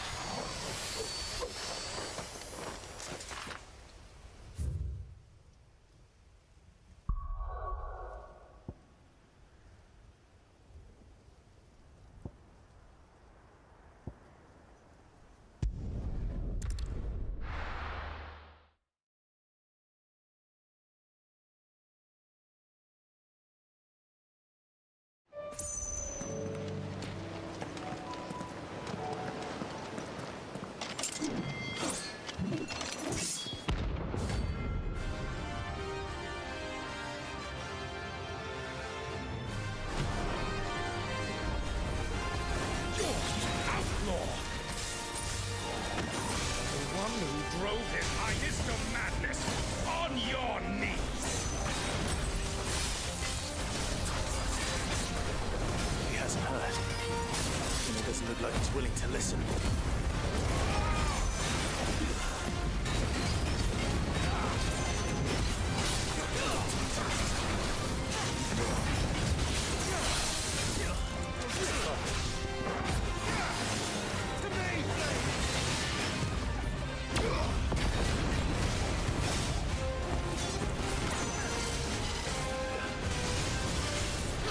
Come on! That's better.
Damn it.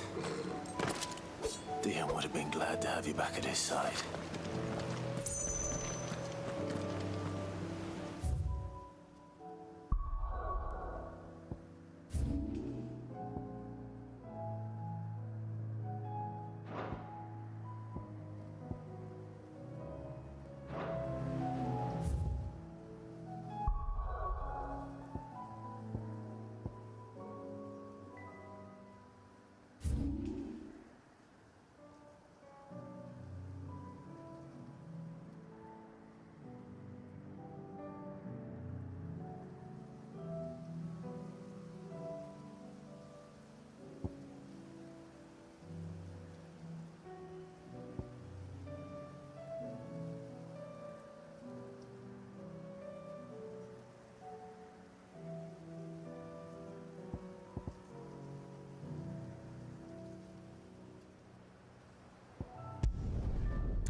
Well met.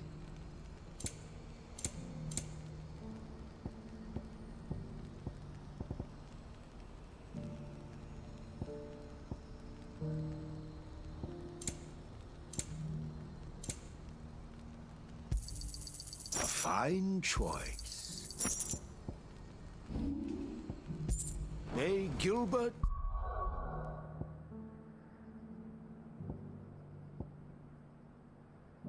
smile.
On you.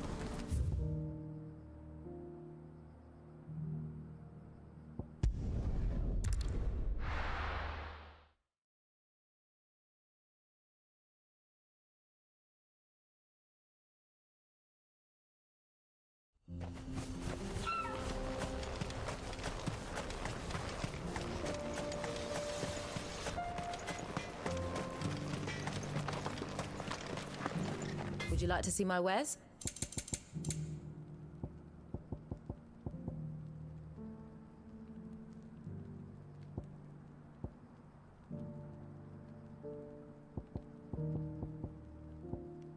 Go safely now.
Good day.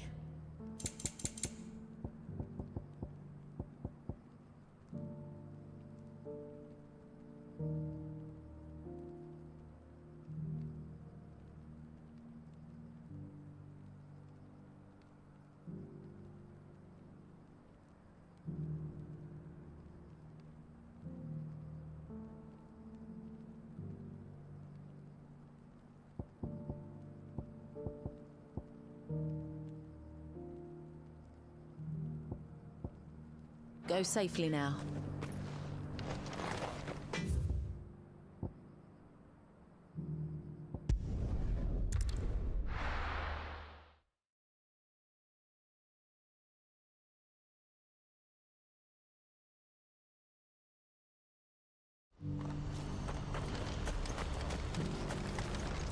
Well met. A fine choice.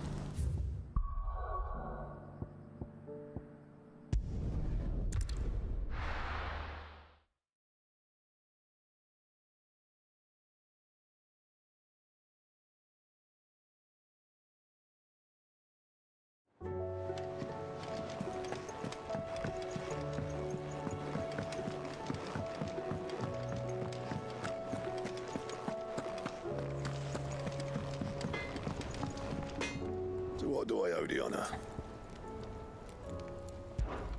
So, will it be? Yeah, that should do you.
That it?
Fine.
Leviathan the Lost. But why now? After all this time. Why, what now? Oh, I'm not sure you'd believe me if I told you. After all we've been through. I doubt there's anything that could surprise me at this point. All right then. Rouse Joshua and meet me in the mess. We'll talk there.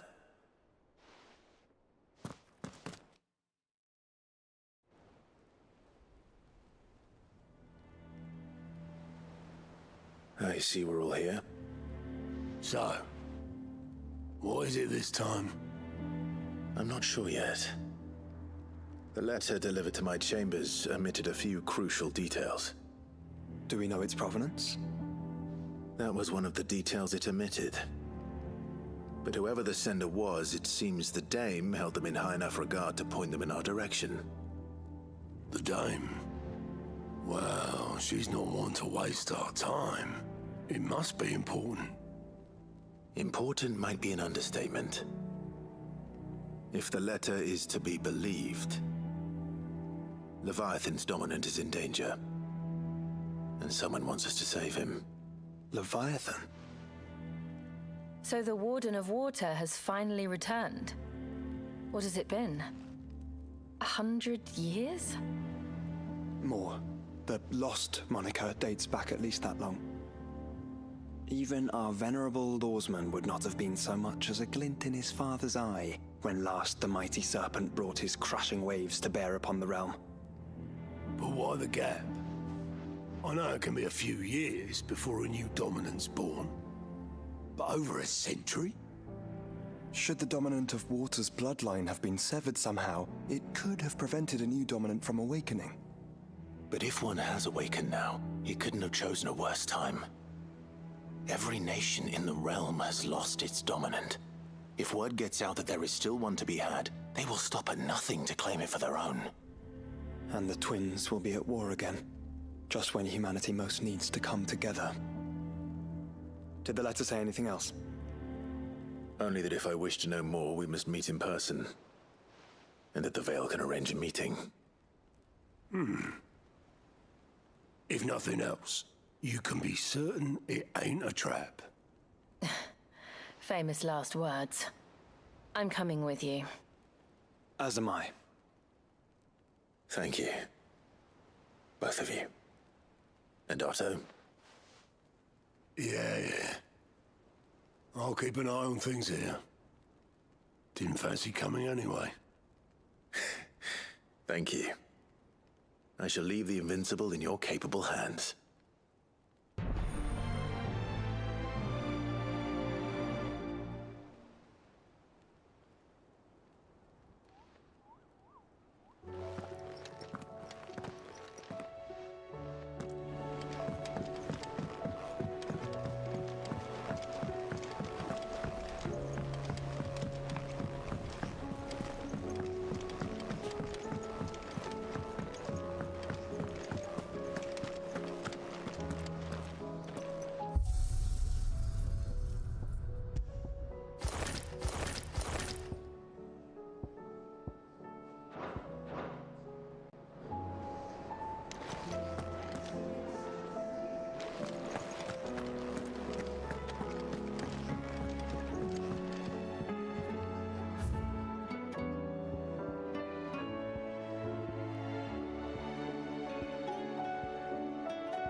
Clive.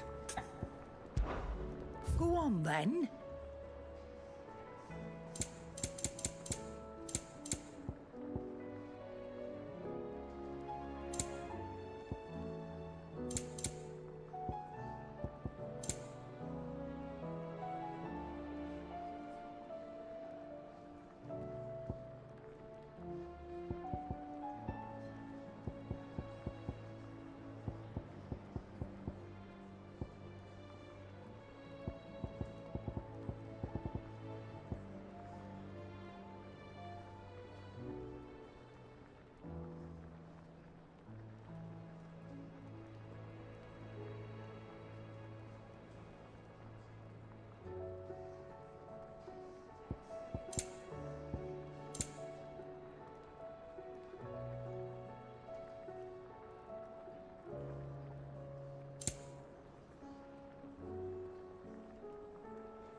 Is that all?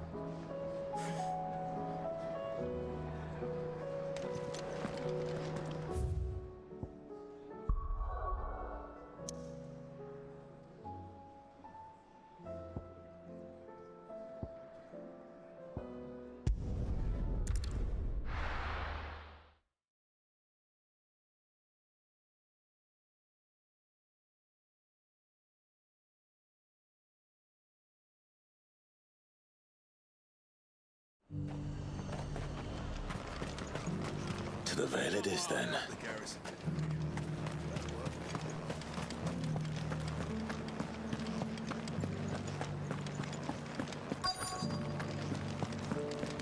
Looks like you've got a thirst. But enough talk. How about we... Fancy a peek behind the veil, my lord? I'm looking for a Layla. You found one. So, will your friends be joining in? Or just watching? We're not here for your services. We simply want to talk. What you do with your time is up to you. The price is still the same.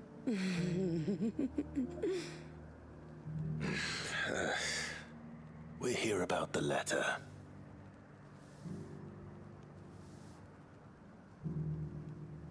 Oh. Sorry. I suppose you'll be wanting to know who wrote it then. Among other things. Look, I'm just the messenger here. There's only so much I can tell you. Specifically?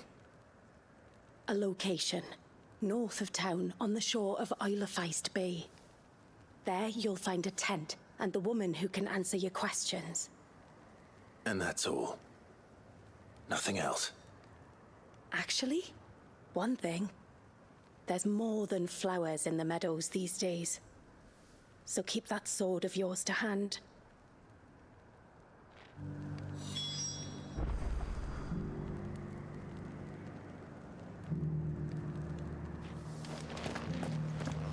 Does anyone else think it's strange that this woman should prefer to keep to the outskirts of town?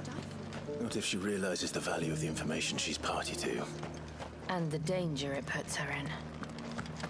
Haven't seen any of those beastly blue-eyed fiends.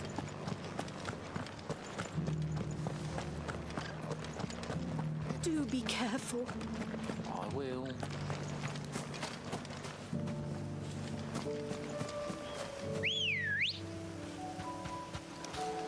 Come on. Faster!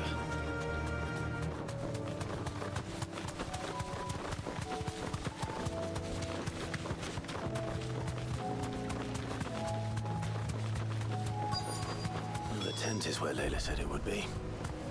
Yes, but who awaits us inside?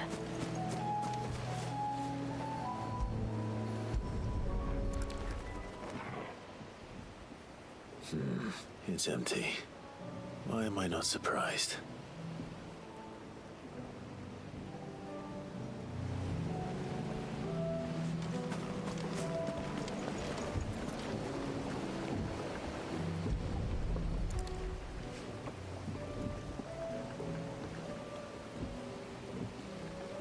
note.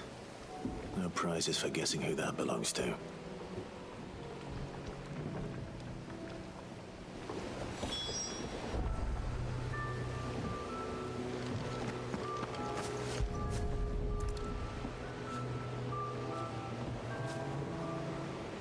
The embers are still warm. So you're Sid.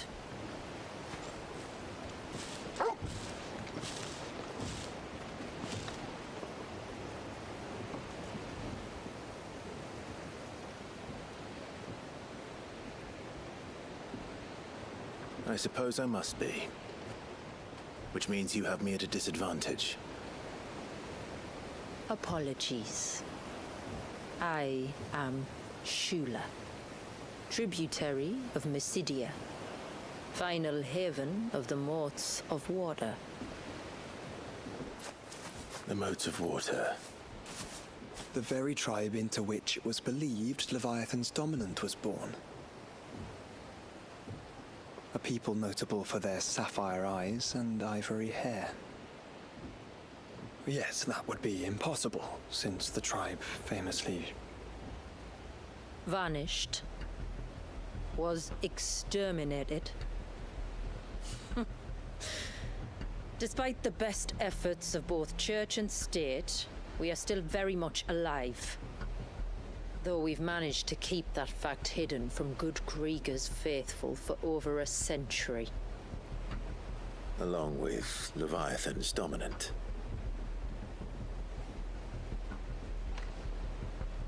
That wave out there. What do you know of it? The surge. Only that it's been there a long time. Since the fall of Drake's Eye almost a century ago. Some claim the two are connected, but none can speak with any certainty. So in other words, you know nothing. Not that I'll hold it against you.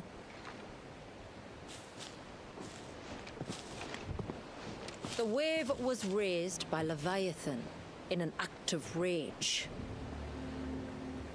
Moments before the waters were stayed, and the icon and its dominant bound within. And you want us to? Rescue him. Yes. You see, a little bird told me about a certain outlaw with a singular knack for putting unruly dominants in their place. And ours is about as unruly as they get. For years, we've searched for someone who could hold their own against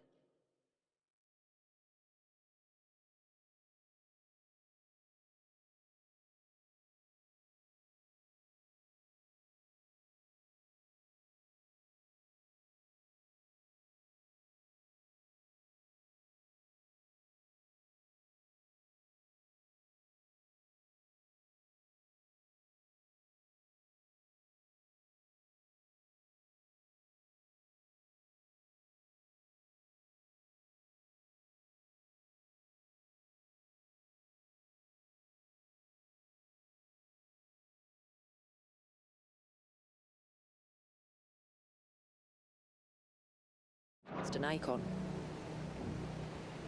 Someone just like you. So what do you say?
Will you help us?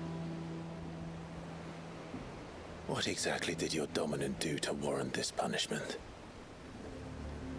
What did he do? He committed the greatest crime one of his kind can. He was born.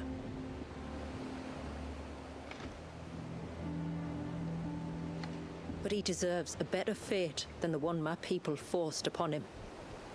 He deserves to be free. As do we all.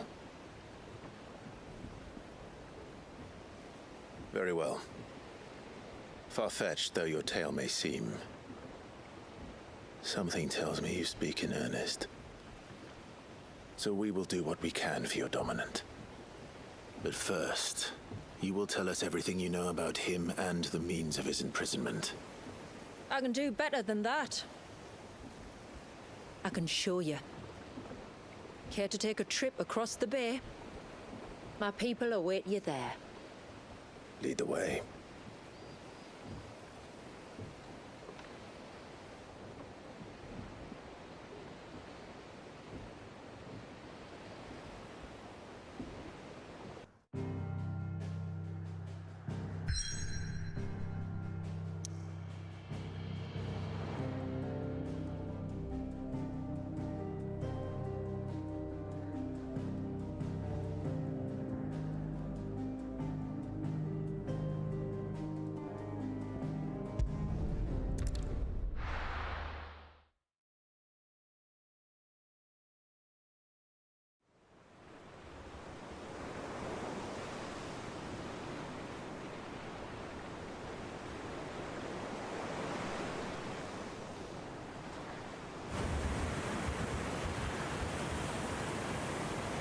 Right, you might want to hold on to something.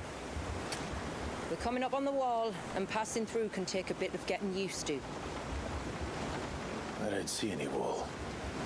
Of course you don't. That's the point. It's a glamour woven by our ancestors to keep our village hidden from prying eyes. But don't take my word for it. Watch.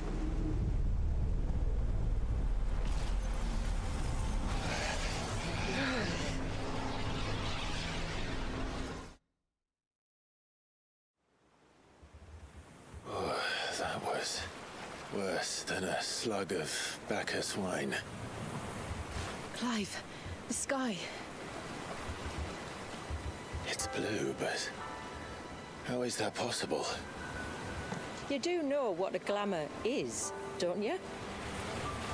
Ours just happens to work both ways, and a good thing too.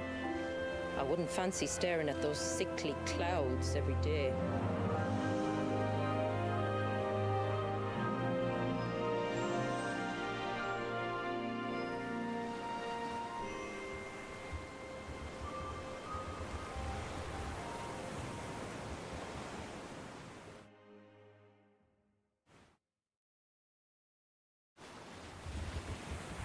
And that concludes our little voyage. We're here.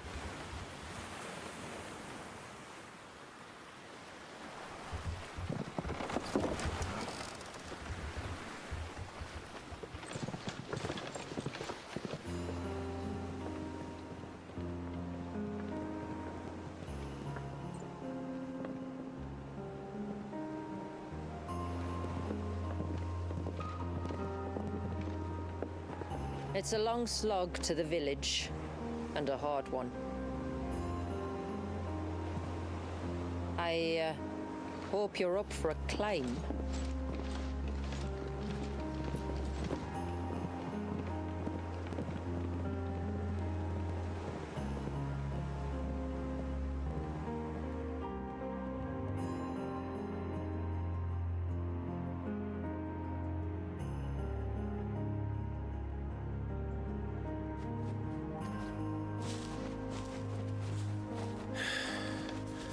Finally.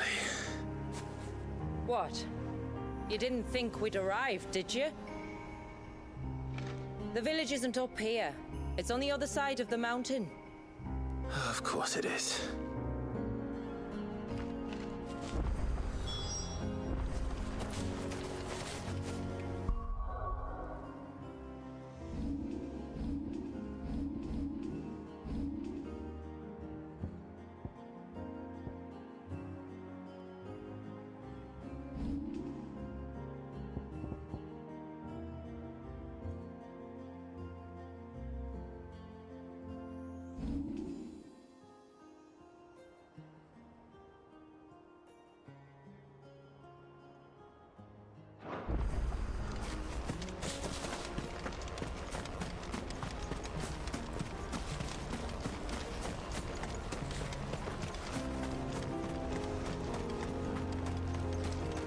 Watch yourself, Sid.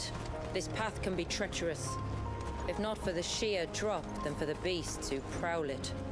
Thank you for the warning. And please, call me Clive. Sid is an alias. You will be pleased to learn, Lady Shula, that I have no such aliases. Is that so, Lord Margrace? It's all the same to me.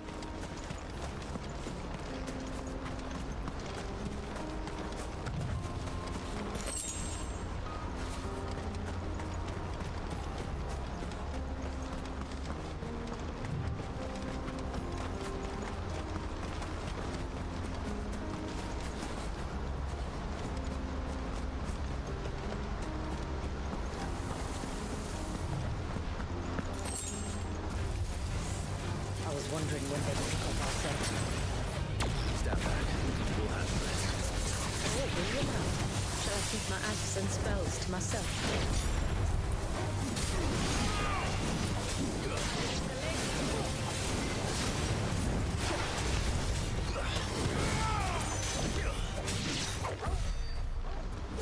Earlier you mentioned spells, yet I see you carry no crystals. Since when did a bearer ever need crystals? But then, where is your brand? Waiting for me in Sunbreck, if I ever get careless. Then it's in for a long wait.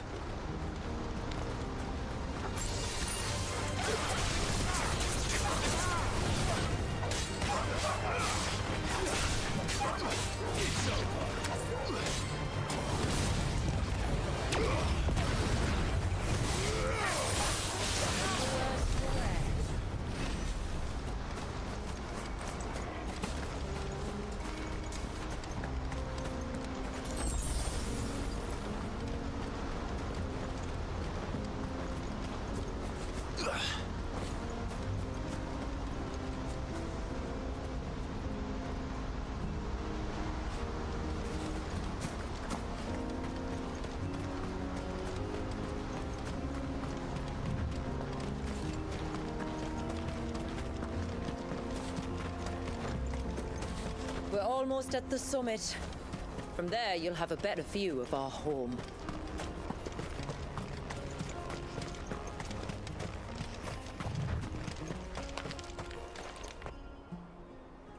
Few have ever set eyes on what I'm about to show you. Just so you know. This is not what I expected. Welcome, my friends, to Mysidia.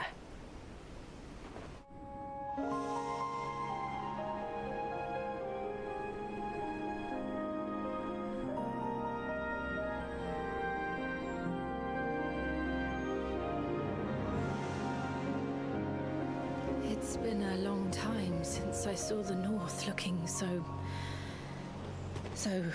Alive. I'm sure you have plenty of questions, but it's been a long journey, and I expect we could all do with a rest. Our humble village is only a short way from here, if you'd care to accompany me. Let's get ourselves in front of a fire, and I'll tell you everything you need to know.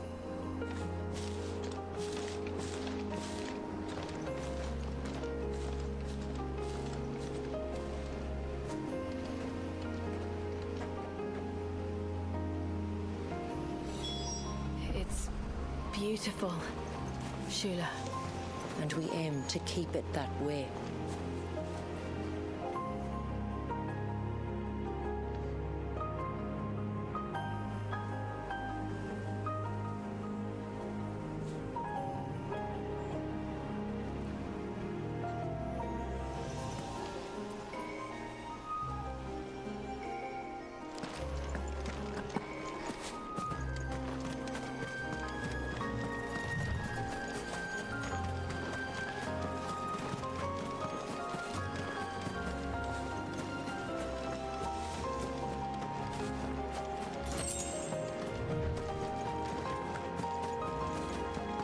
Are those stones glowing? That's one of the cairns which maintain the glamour. Steer well clear.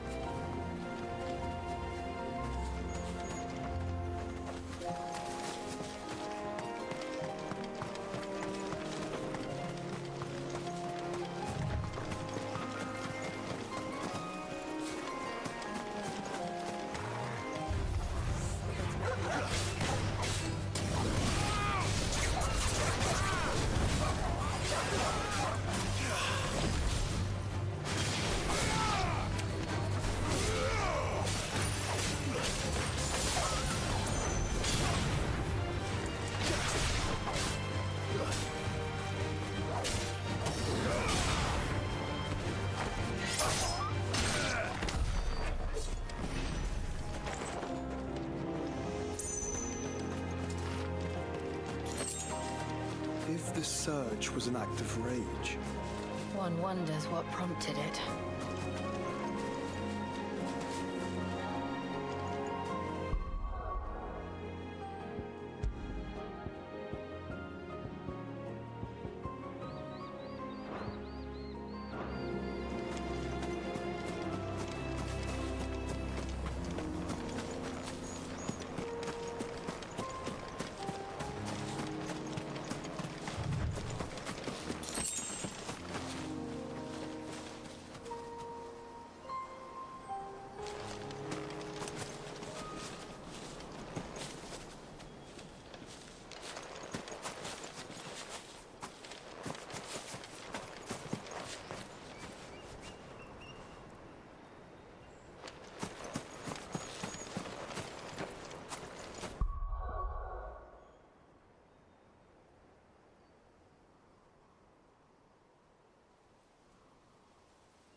not have spared ourselves the mountain crossing by landing further north? In clear view of the bay?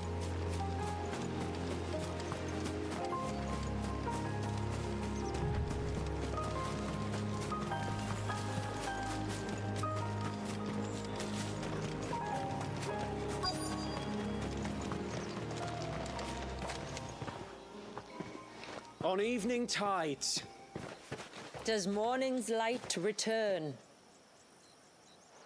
Open the gates! The tributary is home!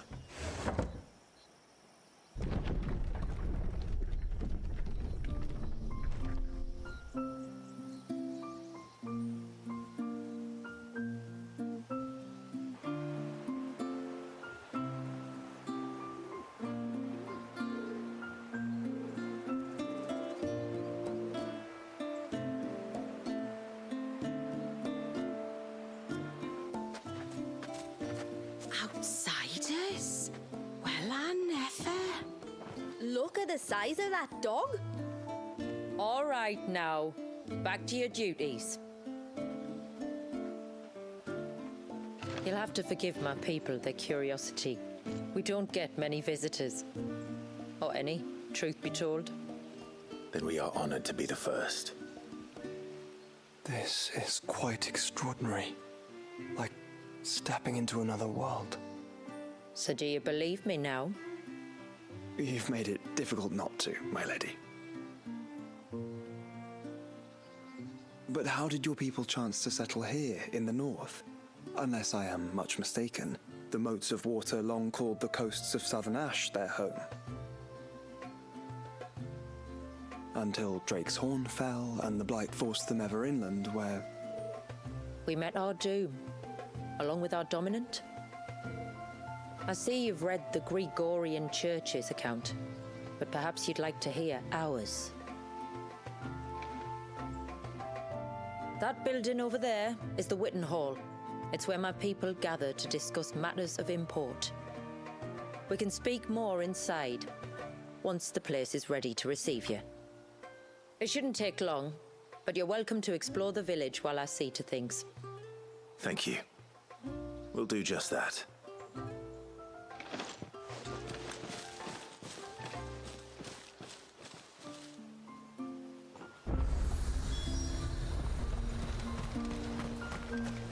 That'll be them then.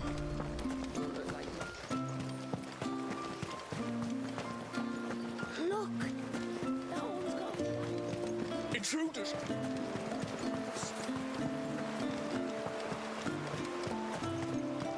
No, do you think he may?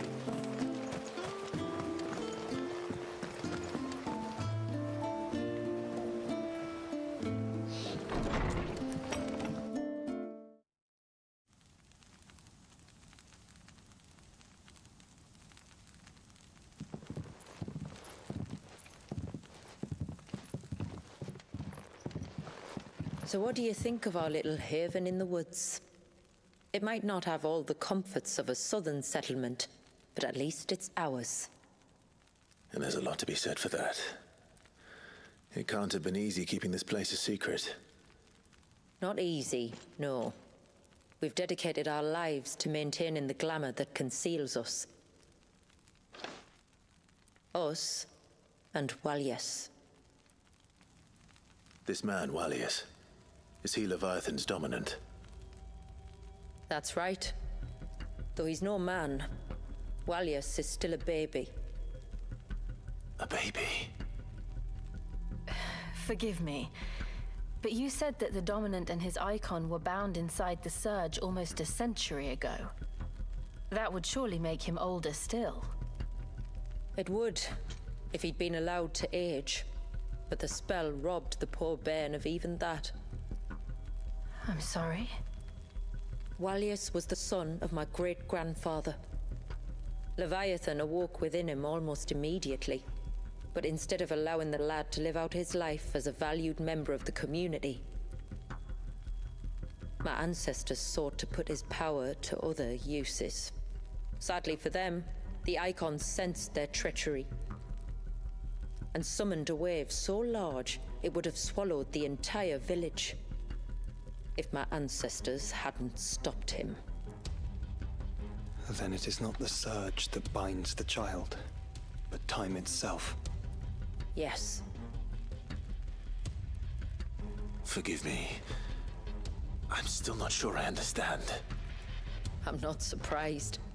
It isn't the easiest thing to explain. Which is why it might be better if I took you to see him. Show you exactly what he has to endure. That is why we came. Then let us be off. There's a road that leads north from the village. It'll take us right into the surge.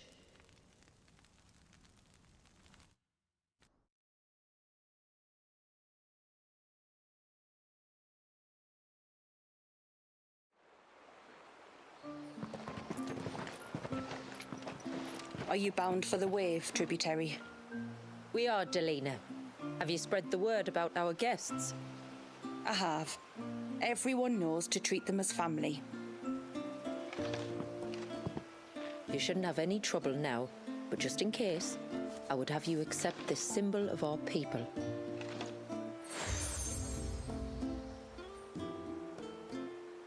That's very kind. I look forward to meeting the family. The feeling's mutual. Should the tributary be indisposed, feel free to ask me any questions you might have regarding the village, and I'll do my best to answer. Thank you. We will. Then I bid you good tide.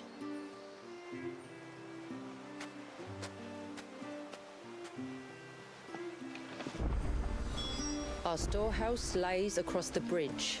If you're short of supplies, you may find what you need there. Though we will have to ask you for recompense, poor as we are.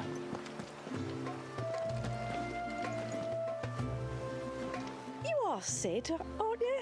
The man the tributary told us about? I wonder if you could help me. With what exactly? Oh, nothing too troublesome. Do you know my husband, Pavat? He's the village smith, among other things. Anyway, his name day's not far off, and I wanted to make a gift for him. He's a craftsman, you see, and he's been fretting about running low on the flowers he uses for dye making. So I wondered if you might collect some for me and give them to him. Would this gift not be better coming from you? Perhaps, but it can't, for reasons I can't go into.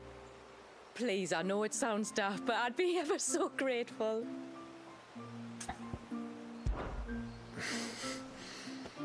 Fine. Which flowers does your husband need? The sweet little blue ones that grow around the fount. Elder's blessings, they're called. We use them to dye our fabrics so we always feel close to water like they are. You don't need to go to the trouble of picking them yourself, though. Just speak to the field hands and ask them to share their harvest with you. 2 basketfuls should be enough for my husband to be getting on with. 2 basketfuls it is.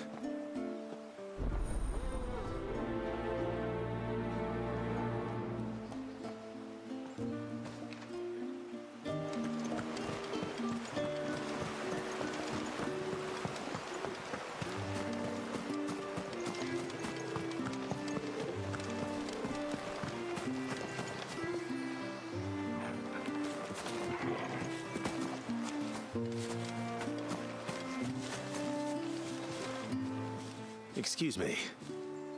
I wonder, might you be able to spare a basket of Elder's blessings? Pavart's wife tasked me with collecting some for her husband and suggested that I speak to you. Ah, Werder wants you to bless her better half with the fruits of our labour, does she? Go on then. Give the old fool something to squirm about. I'm sorry. Ah, don't worry about it. An old fool Pavart may be, but if you come bearing gifts, he's not fool enough to turn you away. I'm glad to hear it. Thank you.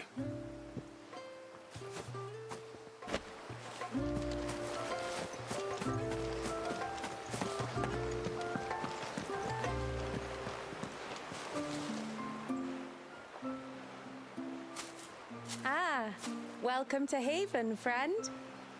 Thank you. Forgive my presumptuousness, but the smith's wife has asked me to make her husband a present of some elder's blessings. 2 basketfuls, to be precise. Well, I have one, if that's any help. It is. I'm much obliged. They really are beautiful. Aren't they just? Though that's not the only reason they have a special place in our hearts. Legend has it that when our people fled from Ash, the tributary of the time took some seeds with them. And as they wandered high and low across the Twins, he'd plant them wherever they stopped for water. Every elder since has done the same.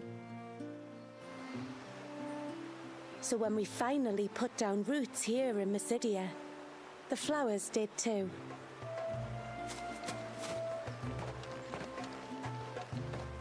Well, that's 2 basketfuls. Time to visit Pavat.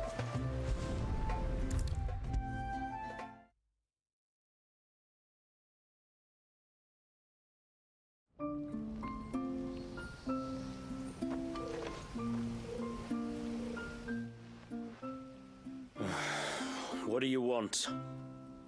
Your wife asked me to bring you these flowers.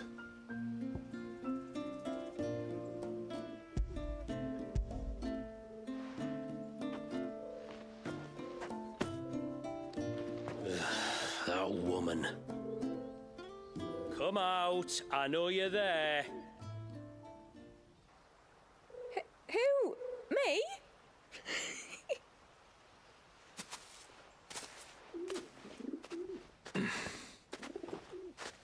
Would either of you care to explain what's going on? I'm sorry. I didn't mean to deceive you. It's just, my husband can be a bit standoffish at times, and I thought this might be a good way for the 2 of you to get acquainted. What with you being a swordsman like, and him being the only smith in the village. It'd be a shame if you couldn't turn to him for help.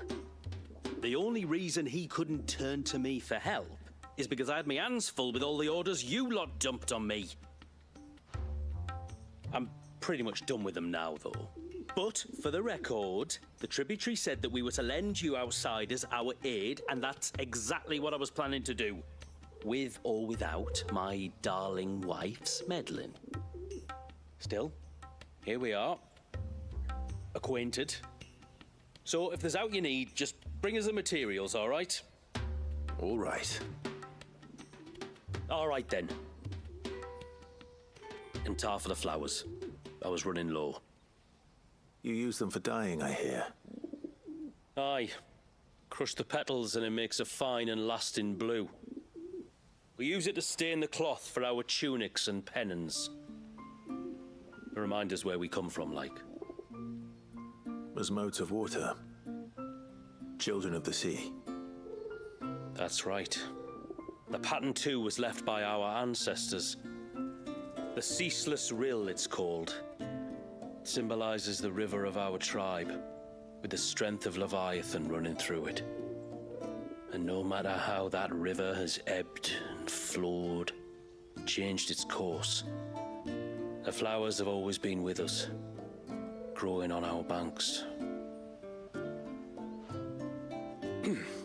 I should get back to work. If you need something crafting, let me know. I will. It was a pleasure to meet you. Wasn't it just?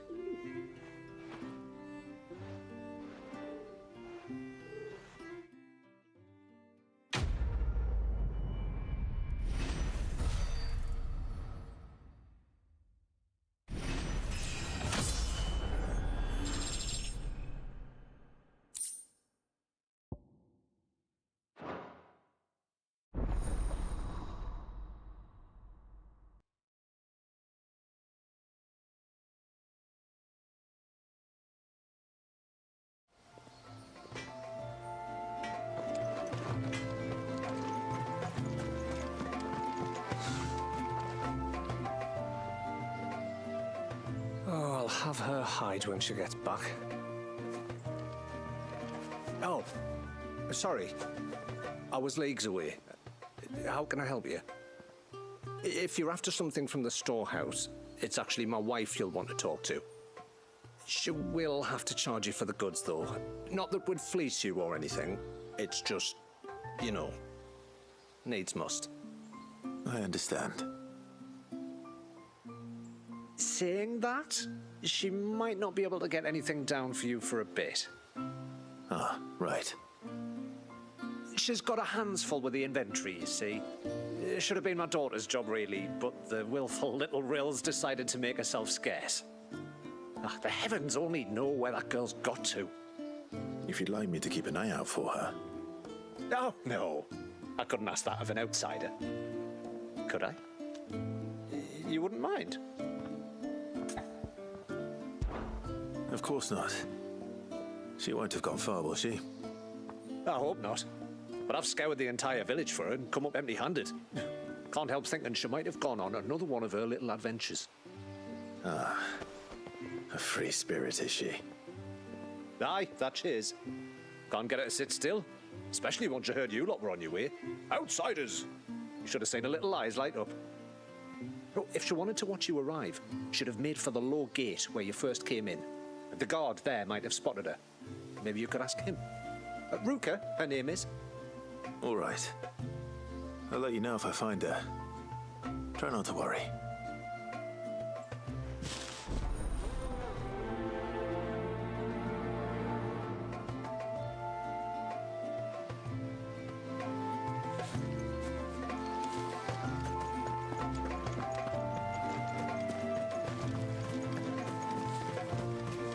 Hear me, mine ancestors.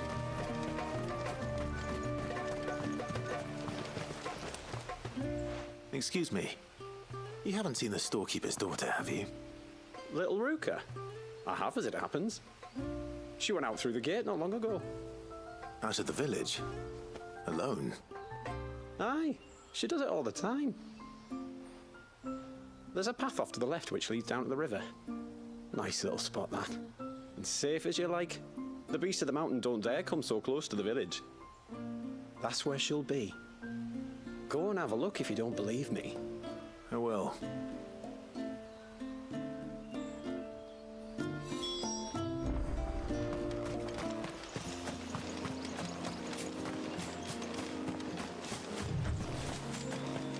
This must be the path.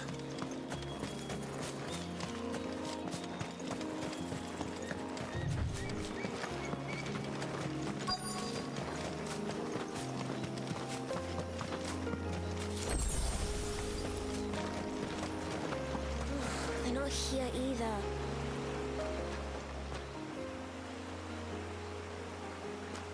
It's you! I've been looking everywhere for you. You must be Ruka. You know my name? Can you lot read minds? Your father asked me to keep an eye out for you. You left without telling him where you were going. He was worried. But I went to look for you. Well, now you found me. What do you say we head back to the village and let your father know you're safe? All right. And on the way home, you can tell me all about the world beyond the wall. I want to know everything. Everything might be a stretch.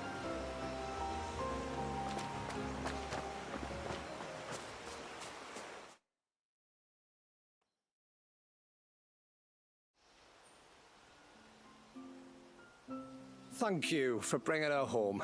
And sorry for the trouble. Oh, no. It was a pleasure. Daddy, did you know that there are villages 10 times as big as Haven in the outside world? 10 times! Cities, they call them.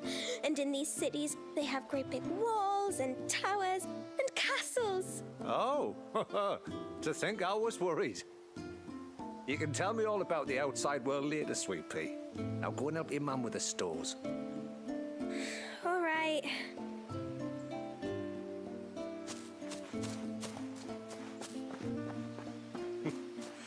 Thanks for putting up with her questions. She, has a lot of them. One of the big ones being, what are the people beyond the wall like? Reckon you've made a good first impression. Are we the only one she's ever met? That you are. The rest of the world can't know we're here, so we'll have to be very careful who we're letting in and out. A few of us might make the occasional trip to shore for supplies, but for the most part, we make do with what we've got, including what the old Northerners left us. Yes. You built on top of the old ruins, didn't you? Well, they make for fine foundations. Their masons clearly knew what they were doing. That's one thing we don't have to worry about. Oh, it's everything else that's the problem. Medicines, metals for tool making, anything like that. We have to dress up as traveling merchants and make a trip to the outside and pray to every cloud in the heavens that nobody sees through us. Which explains why you need Gil. Aye. And now Rook is back, my wife should be free to assist you with any potential purchases. So please, do make good use of our stores, because we fully intend to make good use of your coin. I'll be sure to keep my purse strings loose.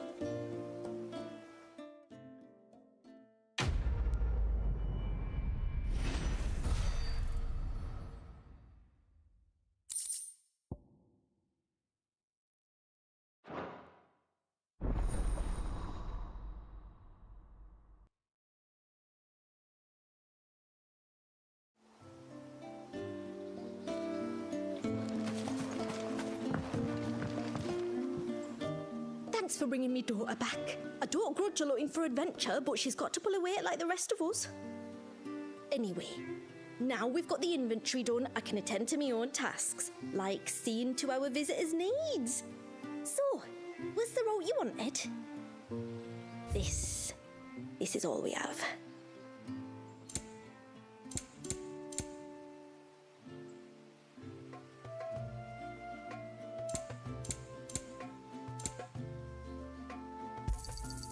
Well, if you're sure you need it.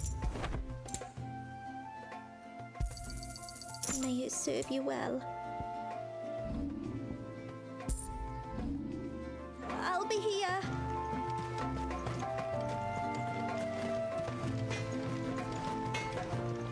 Reckon my steel's just as good as any.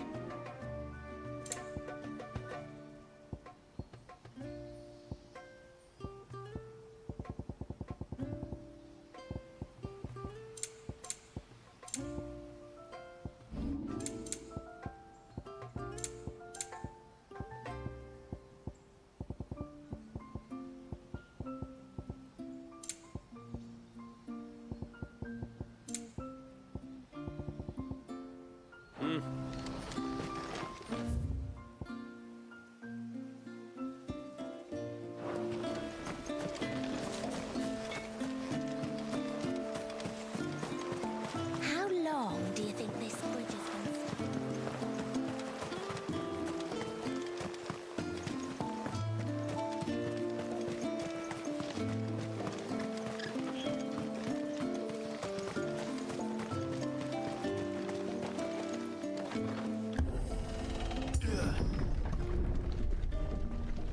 There's a pair of ships just up ahead.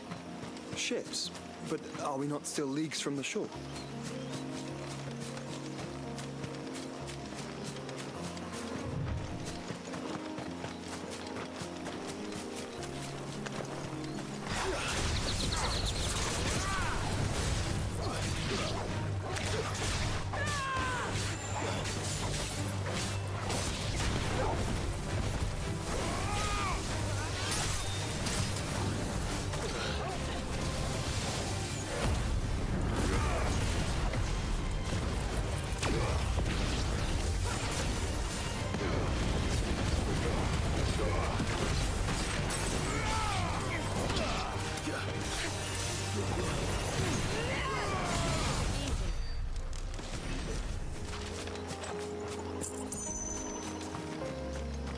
The quickest route to the surge is due east, past the second galley.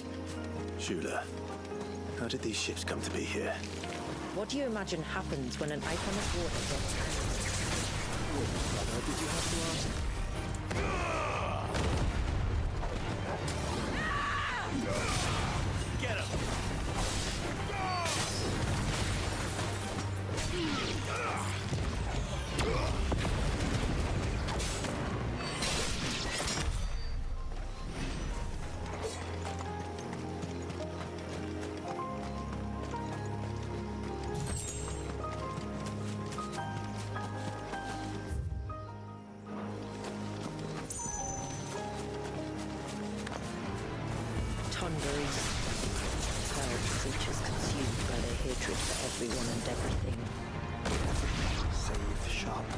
as it seems.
I can smell the sea. It's not far now.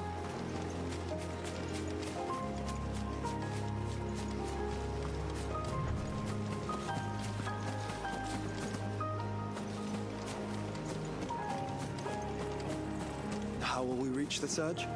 We'll follow the coastline north. There's a bridge that'll take us across to the cape.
Might I inquire about the ray of light?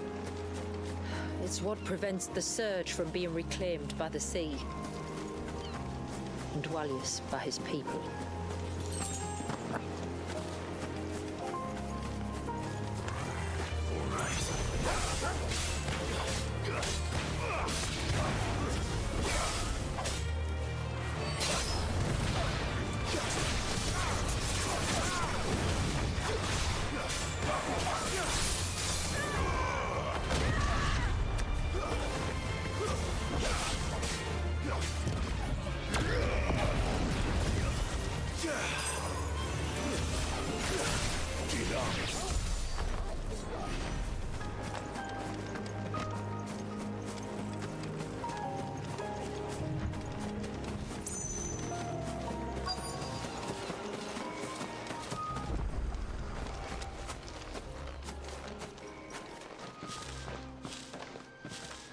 You said before that the child is bound within the surge. But you've yet to tell us how we're meant to reach him. I trust we won't have to hold our breath. No. The surge wraps around the cape without engulfing it. If we continue to its tip, there is a path down to the seabed. And the wave's origin. All right. It won't be the first dominant we've met at the bottom of the ocean.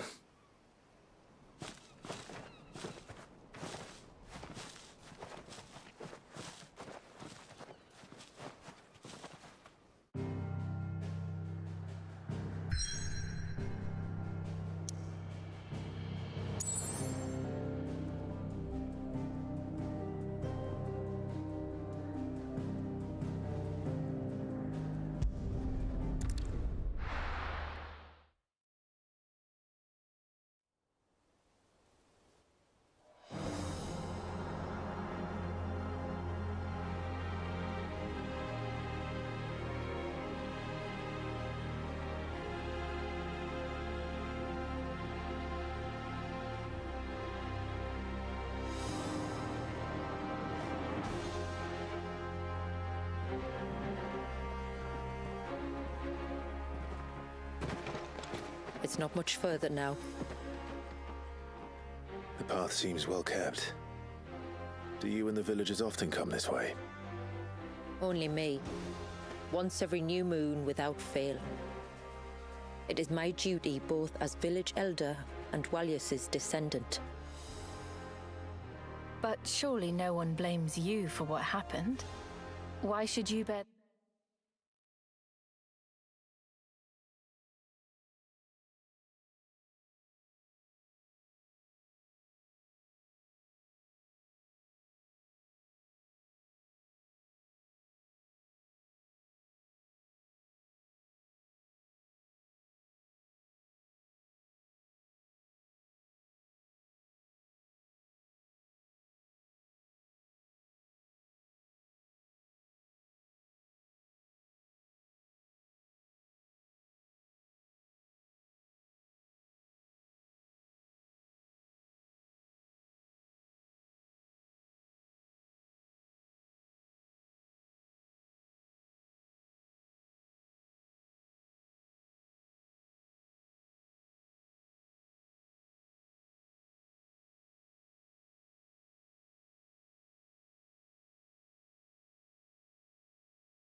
the responsibility alone.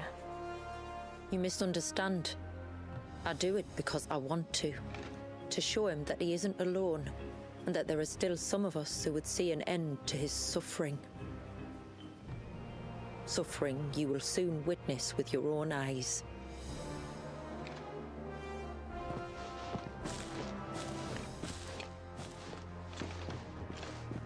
The forest grows quickly here. Left unattended, the path would be reclaimed in a matter of moons.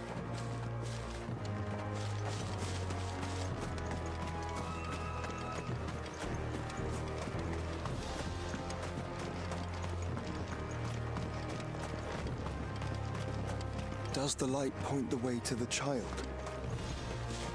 It does indeed.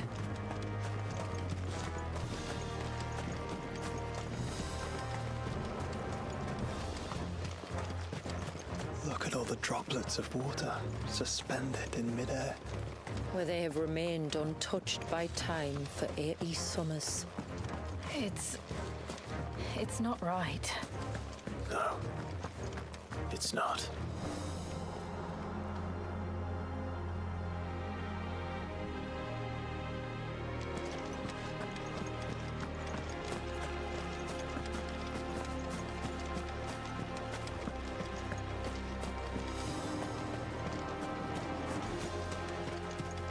There. Up ahead.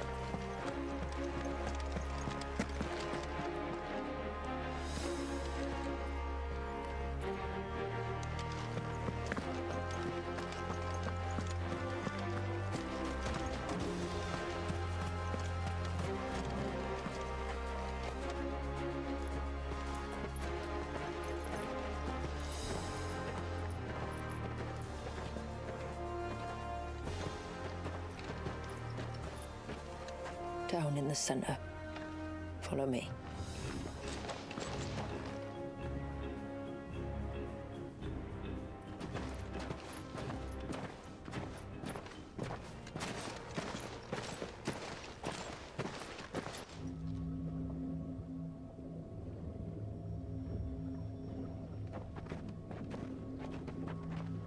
He's still primed. I'll never forget my first priming. The fear. And I was old enough to understand what was happening. One can only imagine how this poor child felt. He is the victim of an unforgivable sin.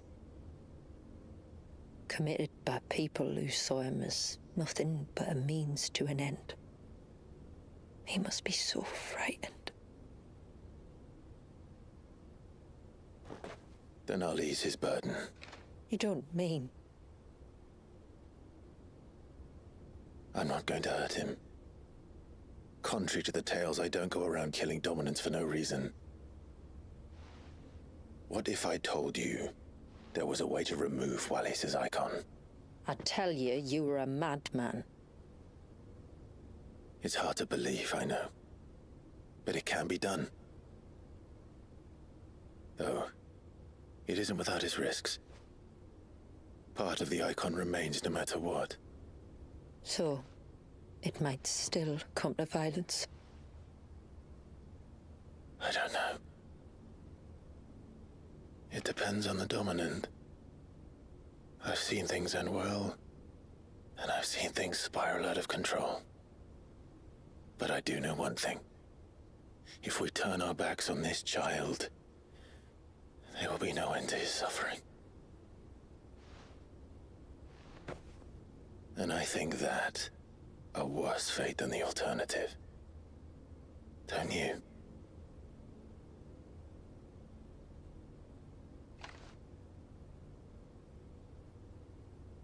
Very well. Do what you must. And whatever happens, I will own the consequences.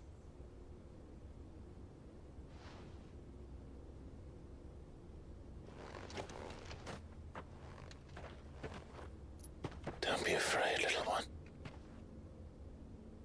Let me bear the weight.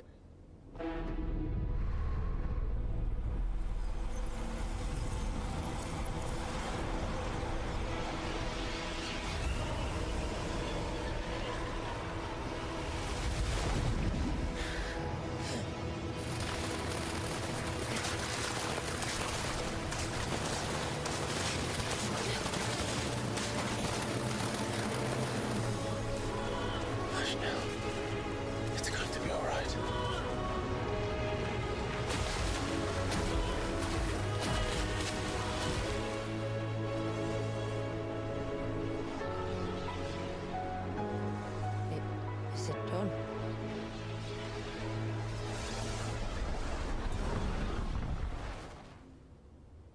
I think so.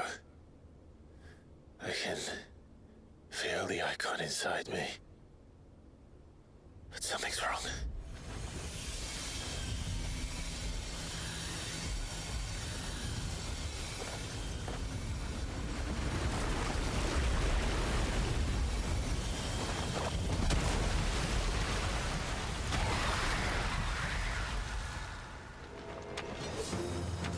He wasn't just afraid.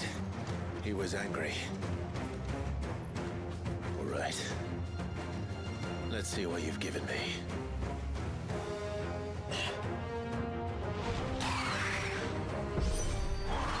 Is that Leviathan? No, just an eggy. But a formidable adversary nonetheless.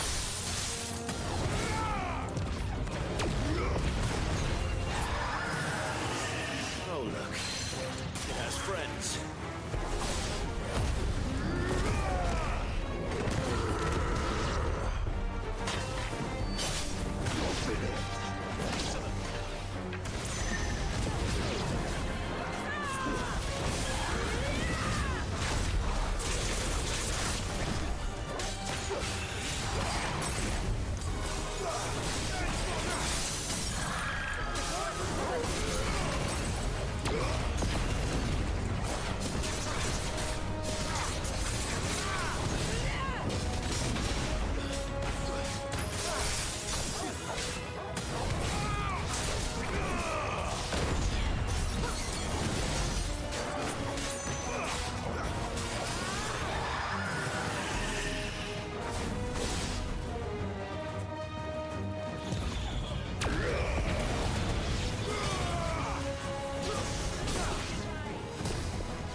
Is everyone all right? He seems calmer now. You said Walius was frozen in time. But he knew we were here. How? I don't know. He's never reacted to anything or anyone. Until now. The child has been bound for nigh on a century. If he has been conscious from the first, we must remove the seal at once. It's not that simple. I wish it were, but... there's more to this tale. It would be better if I explained back at the village. I see. Then let's return before it gets dark.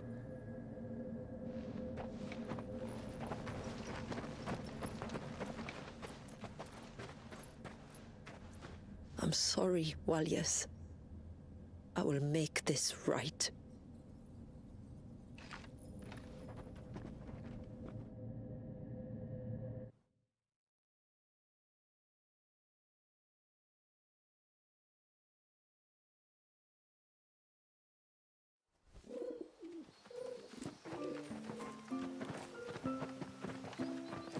So, part of Leviathan is inside you now, is it? Does it hurt? No. Not anymore, anyway. Good. Because I still have need of your strength. If you want to know the rest, we should head to the Witten Hall. Of course.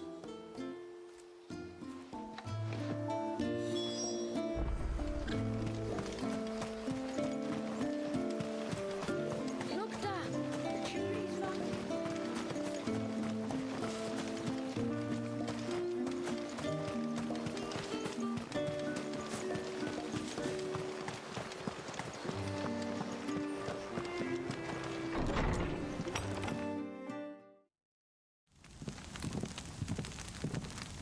To understand the spell which binds Walius, you must first know who we are, and what drove my forebears to commit such an atrocity.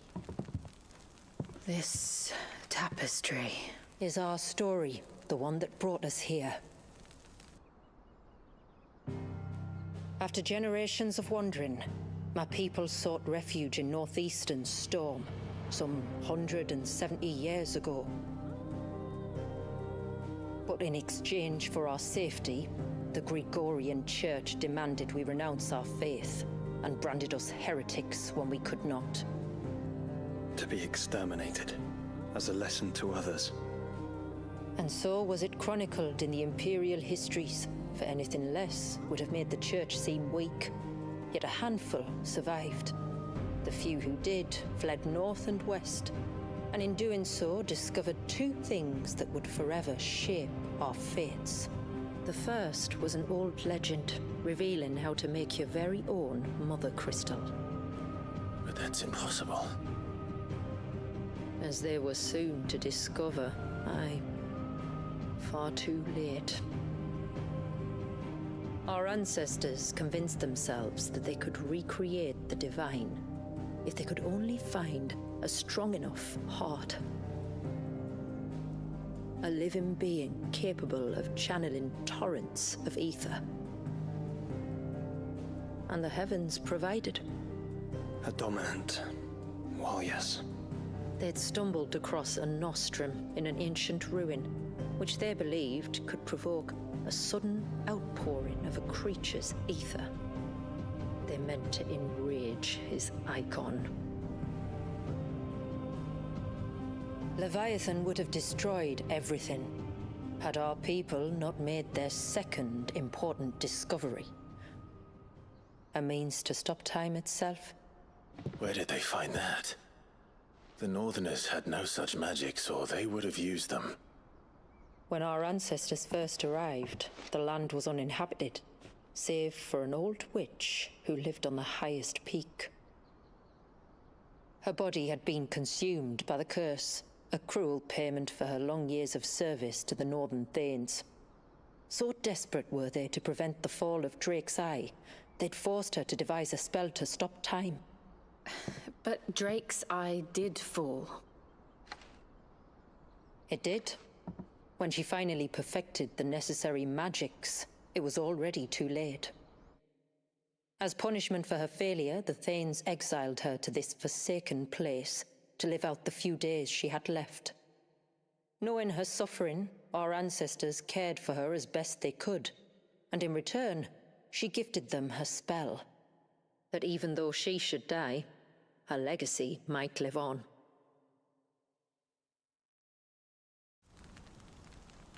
So armed with both the knowledge of the ancients and the secrets of time, our ancestors settled upon an ambitious plan. They would create a new Mother Crystal and enchant it that it might endure for all eternity. Thus would our people's wandering, our suffering, finally end, and prosperity visit us once more. And all it would require was the sacrifice of a single child. A small price to pay, or so they believed. Another victim of man's blind reliance on the mother crystals. So we know the seal source. How do we break it and restore the flow of time? Do you recall the dome of light on top of the cliffs to the west? Inside lie the ruins of an old temple. It was there that the witch built the Vare, a conduit of sorts that channels her remaining ether into the surge. But it's been a long time since anyone set foot in the place. And now there are others who claim it as their own. Then we shall go prepared for a fight. That said, it may be best if one of us stays behind. You think the village could be in danger? We saw the ether flow from Wallius in all directions, but only encountered a single familiar. There will be more. And should even one make its way here, I doubt the walls could hold it back for long. Then I shall stay. The Phoenix will see your people safe, tributary. You have my thanks. Very well. We should depart at once. I fear time may no longer be a luxury we can afford.